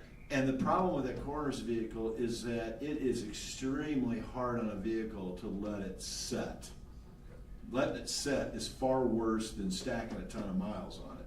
So number one is you don't want to let it set. Number two, you get into the maintenance of that vehicle. All right, and how well are these people going to maintain these vehicles vis-a-vis oil changes, right? Now, if I knew the vehicle was going to be driven and I knew the vehicle was going to be well maintained, then conceivably you could drop 100 grand on a brand new Suburban and then average it out over a 20-year period, right? Because in 20 years, at 6,000 miles a year, that vehicle still doesn't have any miles on it, right? So you could put that in service. And you could do that if it's gonna be maintained, if it's gonna be driven. If it's not gonna be driven, and it's, you know, and then with quasi fuzzy math on the maintenance on the thing, then to me, it probably makes more sense to move towards a used vehicle, right? And, you know, now you're in that $45,000 to $65,000 range. And the challenge with it is, you know, if I can buy a brand new Suburban for 72 grand, right, with no miles, you know, whatever they said, black or white is the kind of color they want it, and then you gotta go in and put all the junk in the back of it, that's probably another 10 grand, I'm guessing. But you deck the thing out and get it set up, versus, so 72 for a new one, but then if, let's say you gotta spend 50 grand for 50,000 mile, 2-year-old Suburban. Well, you're getting so close to what a new one is, it's like, maybe I should just go ahead and get the new one and go in at it with the idea that it's gonna be in service 20 years, guys. You're gonna have to use it, and you're gonna have to maintain it. The flip side of the coin is, if you know, of course you said they don't want a hearse, but even a Dodge, I mean, an entry-level subcompact car today, front-wheel drive, 1.5 liter turbo, you know, you're $25,000. So at a minimum, you're $50K. You know, for a new one, and then here's the problem on the used market, and this is, you know, I had a conversation with a person on this. Nationally, Carvana is buying up all the used inventory nationally. Okay, they bought up the auctions, and so the used market is real strong. It's expensive. So that's the reason I go back. Brad looks like he's kind of trading stuff about every 3 years because they're stacking miles on stuff over there. You're stacking hours. Huh? Hours, not miles. Yeah, that's true. That's the killer on Brad's vehicles. So, yeah, they sit there and They're idle forever. They're wore out on hours because it's never shut off. But if you guys wanted to have a conversation with Brad, and kind of what I'm We kind did. of thinking is that, you know, they're using this one, you know, caravan. And the other thing on Brad is, why can't Brad, if he needs to buy a transport type vehicle, buy a vehicle that's gonna fit the coroner's use? Yeah, when we talked about, the reason we started out with, let me back up a minute. We're looking at what they want and what they need are two different things. The want is they want this, they want that, they want this. You got a brand new coroner coming into office, it's great. You got one going out that's yet got his voice in it, that's gonna have no play in it. Right. The new guy, Dave, very nice guy, we talked to him at length. He's got a lot of wants, but it's gonna boil down to what the group, the county, ends up getting for a coroner's vehicle. Nope. Now, we have to play into his wants and but we look more at, hang on, Jim. We looked at wants, and then I've got the needs. And the needs, we looked at the hearse because we could get a 20 or 19, like a 5-6-year-old hearse for $40,000. That's absolutely luxurious. I mean, it's too nice to almost to put out in this type of environment. Lincolns are all-wheel drive. They wanted 4-wheel drive. Lincolns were all-wheel drive. Or Cadillacs were front-wheel drive. But you got a lower clearance, you got a longer wheelbase, and their worry was, well, we can't get up the drives, we can't go. My rebuttal to that was, bring the person, the deceased, to the road. If this person fell out of a tree stand a half mile back in the woods, we're not taking anything back in there but a 4-wheel ATV and a sled or something anyway. So you can do the dignified part the best you can. But if we can get them to the road, then we've kind of backed off the hearse idea because of so much pressure. But if you get them to the road, the hearse does everything.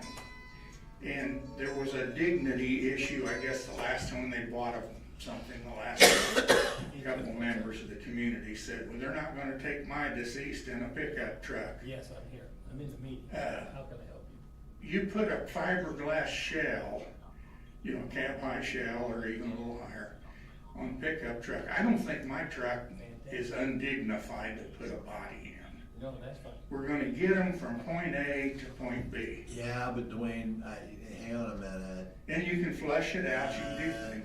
And the pickup is versatile in the fact that, When does the coroner? go ahead, Well, I mean, I've I ain't talked. told you back. Well, no, I mean, I've had a number of conversations, Both my you parents know, died. had my wife died at home and you all showed at my house, right, and I needed a coroner, you know, I'd have a really difficult problem with, you know, somebody showing up with a pickup truck and throwing the corpse in the back of the pickup truck. We're not talking about throwing them in, for one thing. It's a pickup truck with a camper. And a Suburban is an enclosed. I understand, I own All right, I've had a I'm Ford done. Excursion, I've had a Ford Excursion, I own I'm a done. Ford Excursion. So now where we had was the ones. What that about needs- the Dodge Durango? Have you looked at the Dodge Durango? Okay, another, can I'm done I looking throw at something? it. I presented my part of it, and I think the main thing that has to happen is find out how much money you've got, when you can get the money, when you want the vehicle, and then we'll start looking from there. But I've spent quite a bit of effort trying to find something that is either new or used, and so I rest my case, thank you. I got a question. We have what about a brand new 4-wheel drive base model van, full-size van, Four-wheel drive. four-wheel drive. I looked all over. Now, I'm not saying they're not out there. I know they used to, and that might be like a manual They don't make transmit. them. I looked I know all they over the used to. state. Chevy and Ford doesn't have them. They don't make 'em anymore. We can't No, I get looked, yeah. Judy? Mercedes. I know, Earl used the hearse that was from Bonds, and, no one ever complained that they put their loved one in a hearse. Correct. And, if it's all-wheel drive, as you say, the Lincolns are, and you're right, if somebody falls out of a tree stand, we're not taking the hearse. You're not taking anything. You're not taking anything other than ATV, or just like the EMTs that used to carry people out before we had the ATVs out of the park. I'm not opposed to a hearse. I mean, lots of places use, if it's not a coroner's case, and Jamie shows up at your house, he's in a hearse.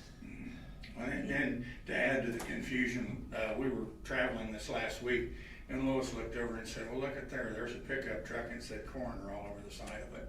So it has to do with counties and how the board feels and whatever, but, I got a question. If you did the pickup truck thing and brought them to the road, doesn't that require more people and more money as far as two vehicles are being used instead of one? you're talking about what now? If somebody falls out of the tree and you're gonna have a pickup, or you're gonna bring them to the road, or whatever, if you're using two vehicles, if you got a hearse on the road, and say you are using a pickup truck, a four-drive. No, we were Well, gonna hear use me an out. ATV. Wouldn't it take more people to do that? We were gonna use an ATV or something. Brad had mentioned that But that then we again, have. if you have two vehicles, it takes more people than if they have one vehicle. I Why just would don't know. we be using two vehicles? Cause you're not gonna get a four-wheel drive truck back. Well, doesn't an ATV cost money to use? We Well, have, They Well- have them. First of all, you gotta get the ATV there. Correct. Thank you. You're not gonna drive it Thank you. there. But the coroner's not gonna do that, someone else will do that. Yeah, exactly. Law Yeah. enforcement. But then you Law have, enforcement, fire but like, department. that's to his point, you've Yeah. got other people that are involved taking. They're gonna be the there ATV. anyway. I can tell you they're gonna be there anyway. there's I gonna agree. be 9 fire departments, Uh-huh. Yeah, 3 ambulances. Exactly, it's true, yeah. and I appreciate it. But the reason that I first looked at the hearse, one is I could not find a van anywhere that was four-wheel drive. And under their needs, they had, and the ones also, they had needed four-wheel drive with clearance. Well, we couldn't find a van anywhere. Now, I'm not saying they're not out there, because they sell them, they make them, but we couldn't locate one. And even at that, then you still got the van is open. They were adamant about not wanting the corpse, we'll say, in with them because of contaminations, viruses, fluids, and things. They wanted it sealed and to where they could take it back and then cleanse it out. Because if you've got a gomer, if you know what that is, a gomer is a body that's rotted, or you get it out of the Well, creek and it's split. I mean, they're talking They're about. spraying, Yeah. no, I understand, but I've been a part of all of this. Sure. You got crap spraying everywhere. I understand exactly what you talk, you twist them, they split, and it just spews out everywhere. Thank you. You know? Okay. So, no, this is important, because see, you belittle these things. No, I know. No, because that's the reality of it. If we're gonna talk reality, you need a vehicle that can accommodate that, and I know exactly what the coroner's talking about. And to do anything else, especially if you have a hearse that's got carpet, is negligence, in my opinion. I've said like Jim, that's my piece. Yeah. That's why I thought of the van, because the van, all it takes is one panel. A fiberglass panel seals the back from the front. As long as it's sealed it up Yeah. fine, and then you gotta get out the carpet and whatever, I mean, that's. Well, if it's stripped down, you don't have carpet in there anyway, that's why I was thinking of stripped down van. Okay, let me ask a question. In the last 5 years, what have we been using? Was it Earl's hearse from Bond Funeral Home? Is it four-wheel drive, two-wheel drive? What's going on? Was anybody complaining? Was it functional enough? He used it for years. Yeah, He used a hearse for years. hearse for years, nobody complained, two-wheel drive.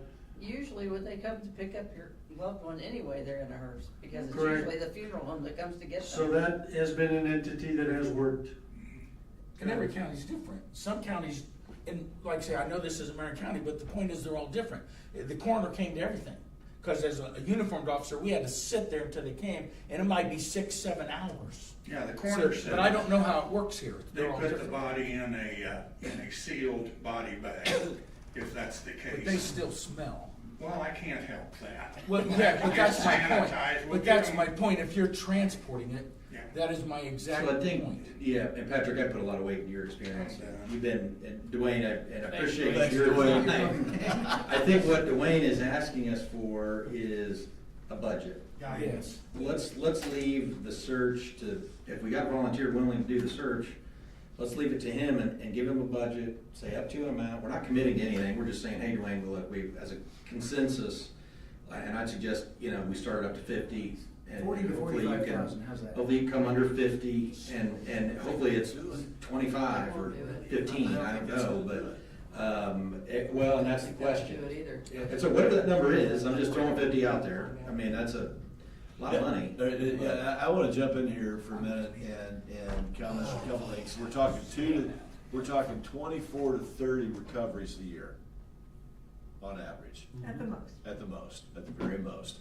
Number two, I had a conversation with the individual that owns what's the name of the funeral home here in town? Bond. Huh? Bonds. Bond, yeah, and they got one in Bloomington. Right. So they got 3 funeral homes. Anyway, yes. All right, well, my point. If you have a attending physician, and you have cancer, and you die at home, and you do your arrangements before you die, You don't okay, need a coroner. I don't need a coroner. Right. That's correct. And If what the he physician told will me, sign off, you don't need correct, it. right, and so the challenge, and he also, because I called the bond guy, and I asked to see if he was interested in negotiating a contract to provide the recoveries on our behalf. And he said, absolutely no. There you go. Wouldn't touch it with a 10-foot pole. And because he said, part of the challenge is we're Brown County. And the challenge that we've got in the county is that we have individuals, all right, that haven't seen a doctor forever. And then they get sick and they die. those And are they don't have a coroner attending cases. physician, they don't Right. have a doctor. Well, guess what? That's when the coroner has to step in. But you're not talking about hundreds of them. No, right. Well, I know, yeah, I'm just saying there's, because I didn't understand that prior to this conversation. Jim, what budget would you suggest? Lastly, if we're gonna do it, can we do it right? And can we put a policy in place and follow what we do it? And, just manage, it's an expense. It's not an asset, it is a pure 100% expense. The other attitude, mindset that I've got is that, the coroner office has kind of been treated historically kind of like a stepchild. Okay? And so this is we had to build them a new building, we had to, spend all this money to get them up in business. Now we're down to the vehicle. And if we're gonna do it, let's do it right, all right?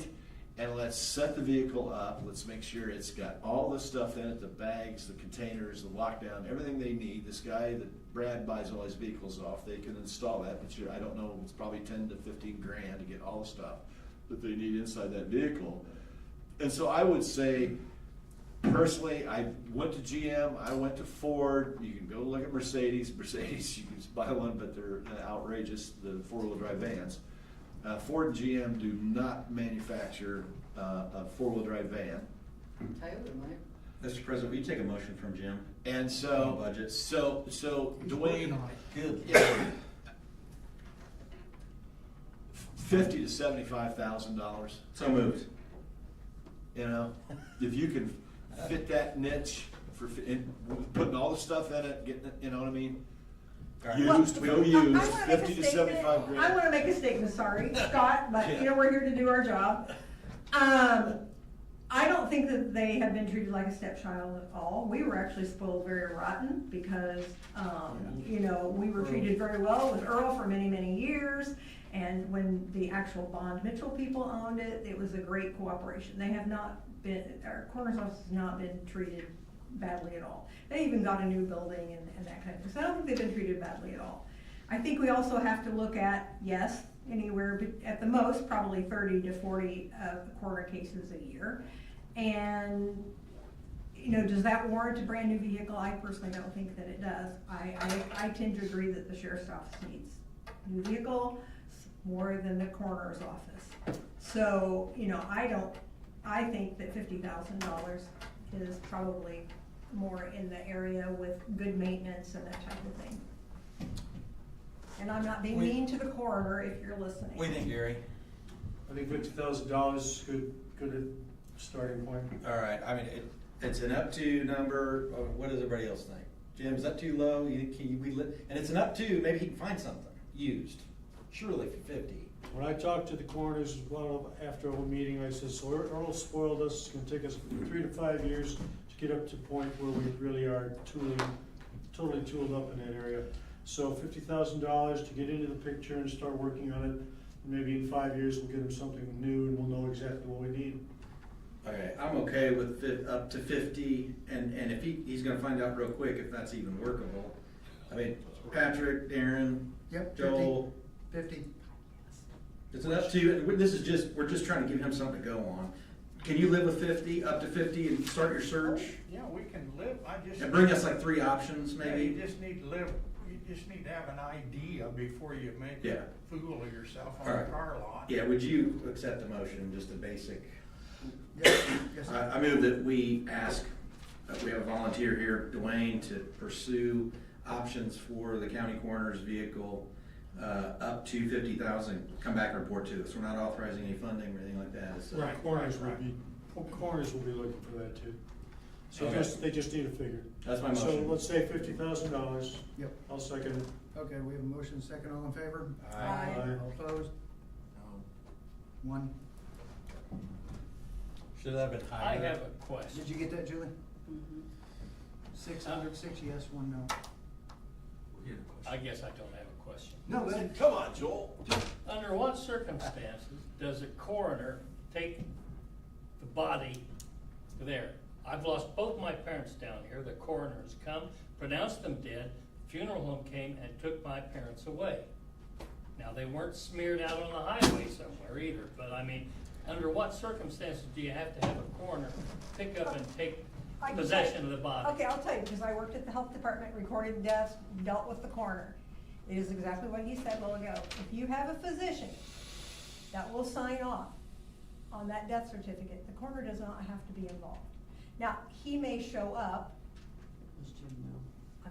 I had a family member that passed and coroner showed up and, you know, they discuss it through, find out they have a physician, the physician, he may, you know, say, well, I'll go ahead and take the body and I'll hold it, and then the funeral home will come and pick it up tomorrow. Let's just say it's at 2 o'clock in the morning, they don't wanna call Jamie Meredith at 2 in the morning. They can Why take it not? or that sort of, well, they can, and they, you know, they can, but what I'm just saying is, and, you know, they find out that there is someone's gonna sign off on it, and they have a physician. Now, if somebody, like he said, hasn't had a doctor's visit in many years, and a physician goes, I'm not touching that, or if they think there's a suspicious kind of activity around it, you know, then Yeah, I they're understand if they're there's gonna do an questioning investigation murder like and that. things, they have to They're have the and then body. they're gonna take it back there, but there is the time that they will house, or if you have many deaths because of, you know, some, God forbid, some Natural sort of a disaster. natural disaster or whatever.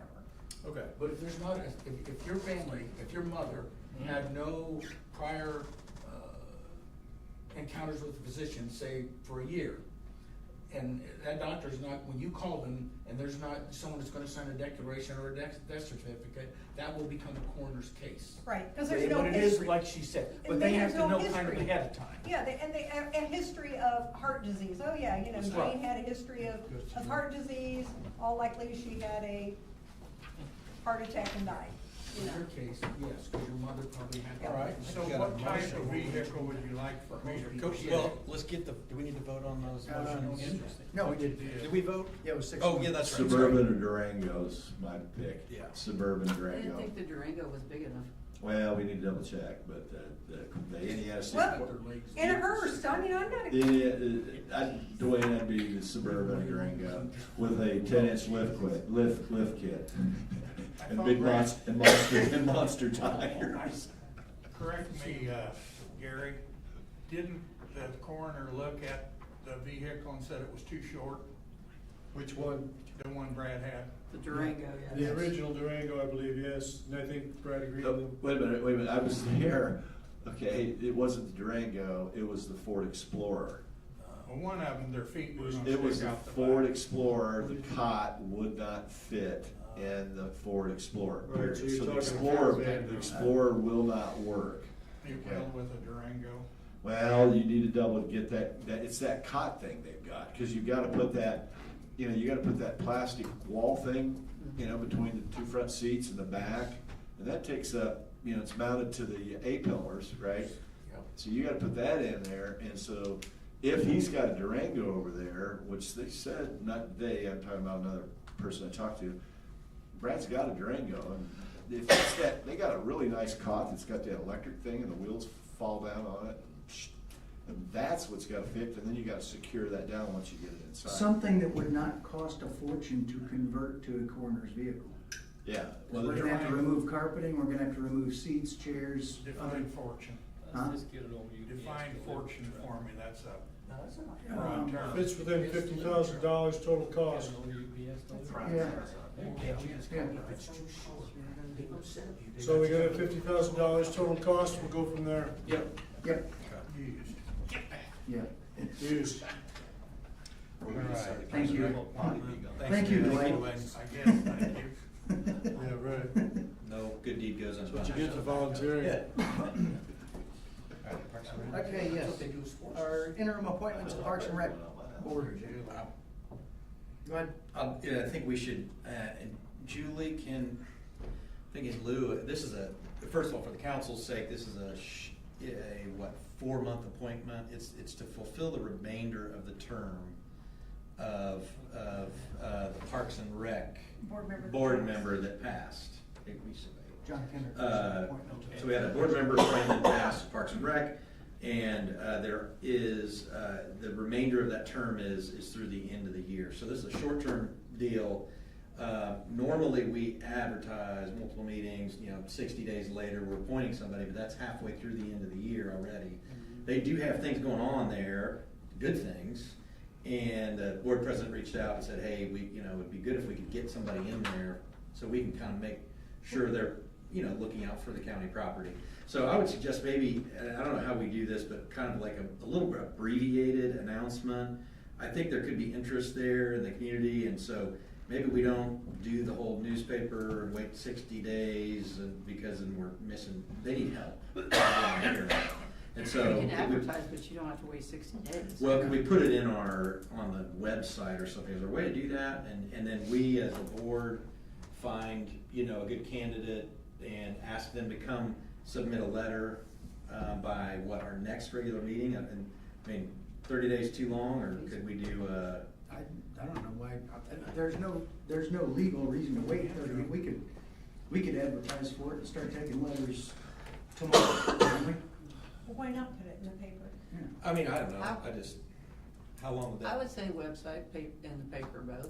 Like, Normally the one week reason in the we have. paper and one, Yeah, Yeah. normally the reason we And have if any of you have Facebook, put it on Facebook.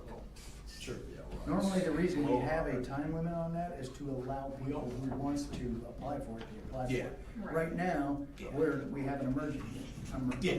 Unexpected opening and. Lowercase emergency. Yeah. So that was one of my questions. So the president of the Parks Board did come to you and say. Yeah, "I'd she like said, to hey, apply." they have a lot going on, they got, lots of activity. I have another question. So Okay. if you wanted Lal to come in and do a demonstration, do you have a date you might want that done? well, I think you probably need to organize that through the commissioner's office since they are over the pack, really. Let's get this Parks and Rec thing, maybe I suggest a motion just to get us started with the process. Yeah, make motion. So I move that we, So if something hits you. Hey, What? he's making a motion. I move that we announce in the paper next week and on our website. I don't know if Eric, you pull that off for us or not, or who does that, but, and then ask for, you want to do it at our regular meeting or our next? Whichever, as soon as we have somebody reply, we'll. I was gonna say, have them submit them by our work session, and then we can appoint them at the regular. So How about if I just nominate Scott Rudd to be on the Yeah, no Parks and Rec thanks, Board? denied. I mean, if I had to, I would, but yeah. Well, you have to, sorry. So, It's yeah, only yes, 5 minutes, sir. man. Give me the nomination. So, our next council work session is what we say, When is- Sixth The sixth. of August. August 6th. Do you want to Okay. do Parks and Rec? So that's, okay, so it'd be in the paper next week. Ask for submittals by the 6th, actually by the 5th, that'd be the day Right, by the before. 5th, that way we'll have. To the auditor's office. So the motion is advertise on the web and in the paper, closing on the 5th or until filled. Let's do that, or until filled. See what we get, we can go from Yeah, there. just say until filled, what we get up to the 5th, then we Yeah. discuss on the 6th. Yeah. All right, we have a motion, do we have a second? I'll second. We have a motion and a second, all in favor? Aye. Aye. All opposed? Art, do something before we start again. I got, what, you got council updates here? Council business? Yeah? Okay, yeah. So, two things, Judy and I met with the Parks and Rec this afternoon, to talk about how I don't know if everyone's had a chance to see what Julie sent out. Parks and Rec has broken down, at our request, tourism-related expenses. Jim's pointing at his phone, okay? I gotta let the horses out. You gotta let the horses out. Jim's gonna let the horses out. Well, maybe you should have talked like a third of more than you did, less than you did. I mean, see, this is good punishment for you. So, Julie and I met with president of the CVC. Kevin Alt? Judy and I met with Kevin Alt, president of CVC, and the Parks Director and the Parks Office Manager today to go through what they gave to us and what Julie sent us, tourism-related expenses in their budget. And the reason I'm telling you this is that our budget hearings with the CVC, Kevin suggested, I think it's a good idea, that he invite the whole CVC to join us so that we can get a budget nailed out and get their blessing on utilizing innkeeper's tax dollars on taxpayer-funded pieces to offset that funding, and we put it towards critical county needs, and you know what those are, it's public safety. So we think if they're there and we have a discussion, that'll be good. We've got the Parks and Rec budget in our hands. It's actually, I mean, it's a very helpful document. It's just a suggestion. They went through and estimated what the use was. It's tourism related. It can go up, it can go down, it can be eliminated, whatever we want to do. And so that conversation is going to occur. We also have a meeting with Kevin and the Historical Society folks to talk about their budget and what they do to maintain our county property at the Pioneer Village, and how we can help them just have a reasonable maintenance budget so their things aren't getting deferred and growing, log cabins rotting and expenses. We just need a reasonable budget there. And I understand that there's been some conversation with the Fair Board as well. And so, quick update there, that's where that's going. And the reason why I'm paying a lot of attention there, and you've asked me to engage those boards, is because last year the council asked me to ask those boards to provide a tourism-related expense. And so, at our last meeting, and so, And it's it because. shifts that money out of our county budget so that we can concentrate on areas that we see. Again, public safety, the ambulance service, whatever those public safety needs are, it frees up some of those monies. And they can prove that it's tourism related, so we're not gonna get dinged. Because that's one of the things I asked today. Can you prove, do you have the ability to prove that they're using, out-of-county people are using these facilities, and they have a way to capture that, so that's good. And I think as a council, we have essential government services that we are required to provide. Okay, essential services, right? And so, secondly, so that's the update on that. You asked me to look into that. I'm working on it and trying to get things in order so that we make sure that goes through seamlessly this year. Secondly, the other thing council many months ago asked me to look at when I was looking at, in addition to innkeeper's tax, additional revenue generating ideas, was a regional economic development group through a $3,000 CVC contribution from innkeeper's tax and some other utility investments. A study has been applied for to determine what that district looks like. So we got about $3,000 into it, it's all in keeper's tax, and it's probably a $100,000 study. That has been applied for. ROI, our regional kind of partner, has agreed to take on all the administrative burden for that study, application, and all that stuff. And so that's been applied for. When I have word for you that our $3,000 investment is awarded and returned in the form of a study grant, I will let you know. But as of right now, I don't have anything to report to you. By the way, that district is currently available to, I think it's 87 other counties out of the 92 in the state have access to those funds. And one of the uses for those funds is sewer districts. We currently can't access those funds today.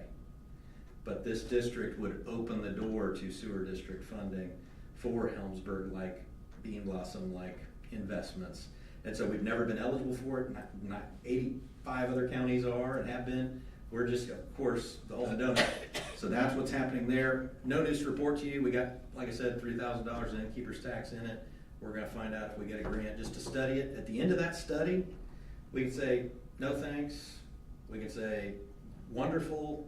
The county can kind of decide where it wants to go from there. But thanks to our ROI partners for kind of taking all that administrative burden off our plate. With that, thank you. Motion to adjourn. Second. All right.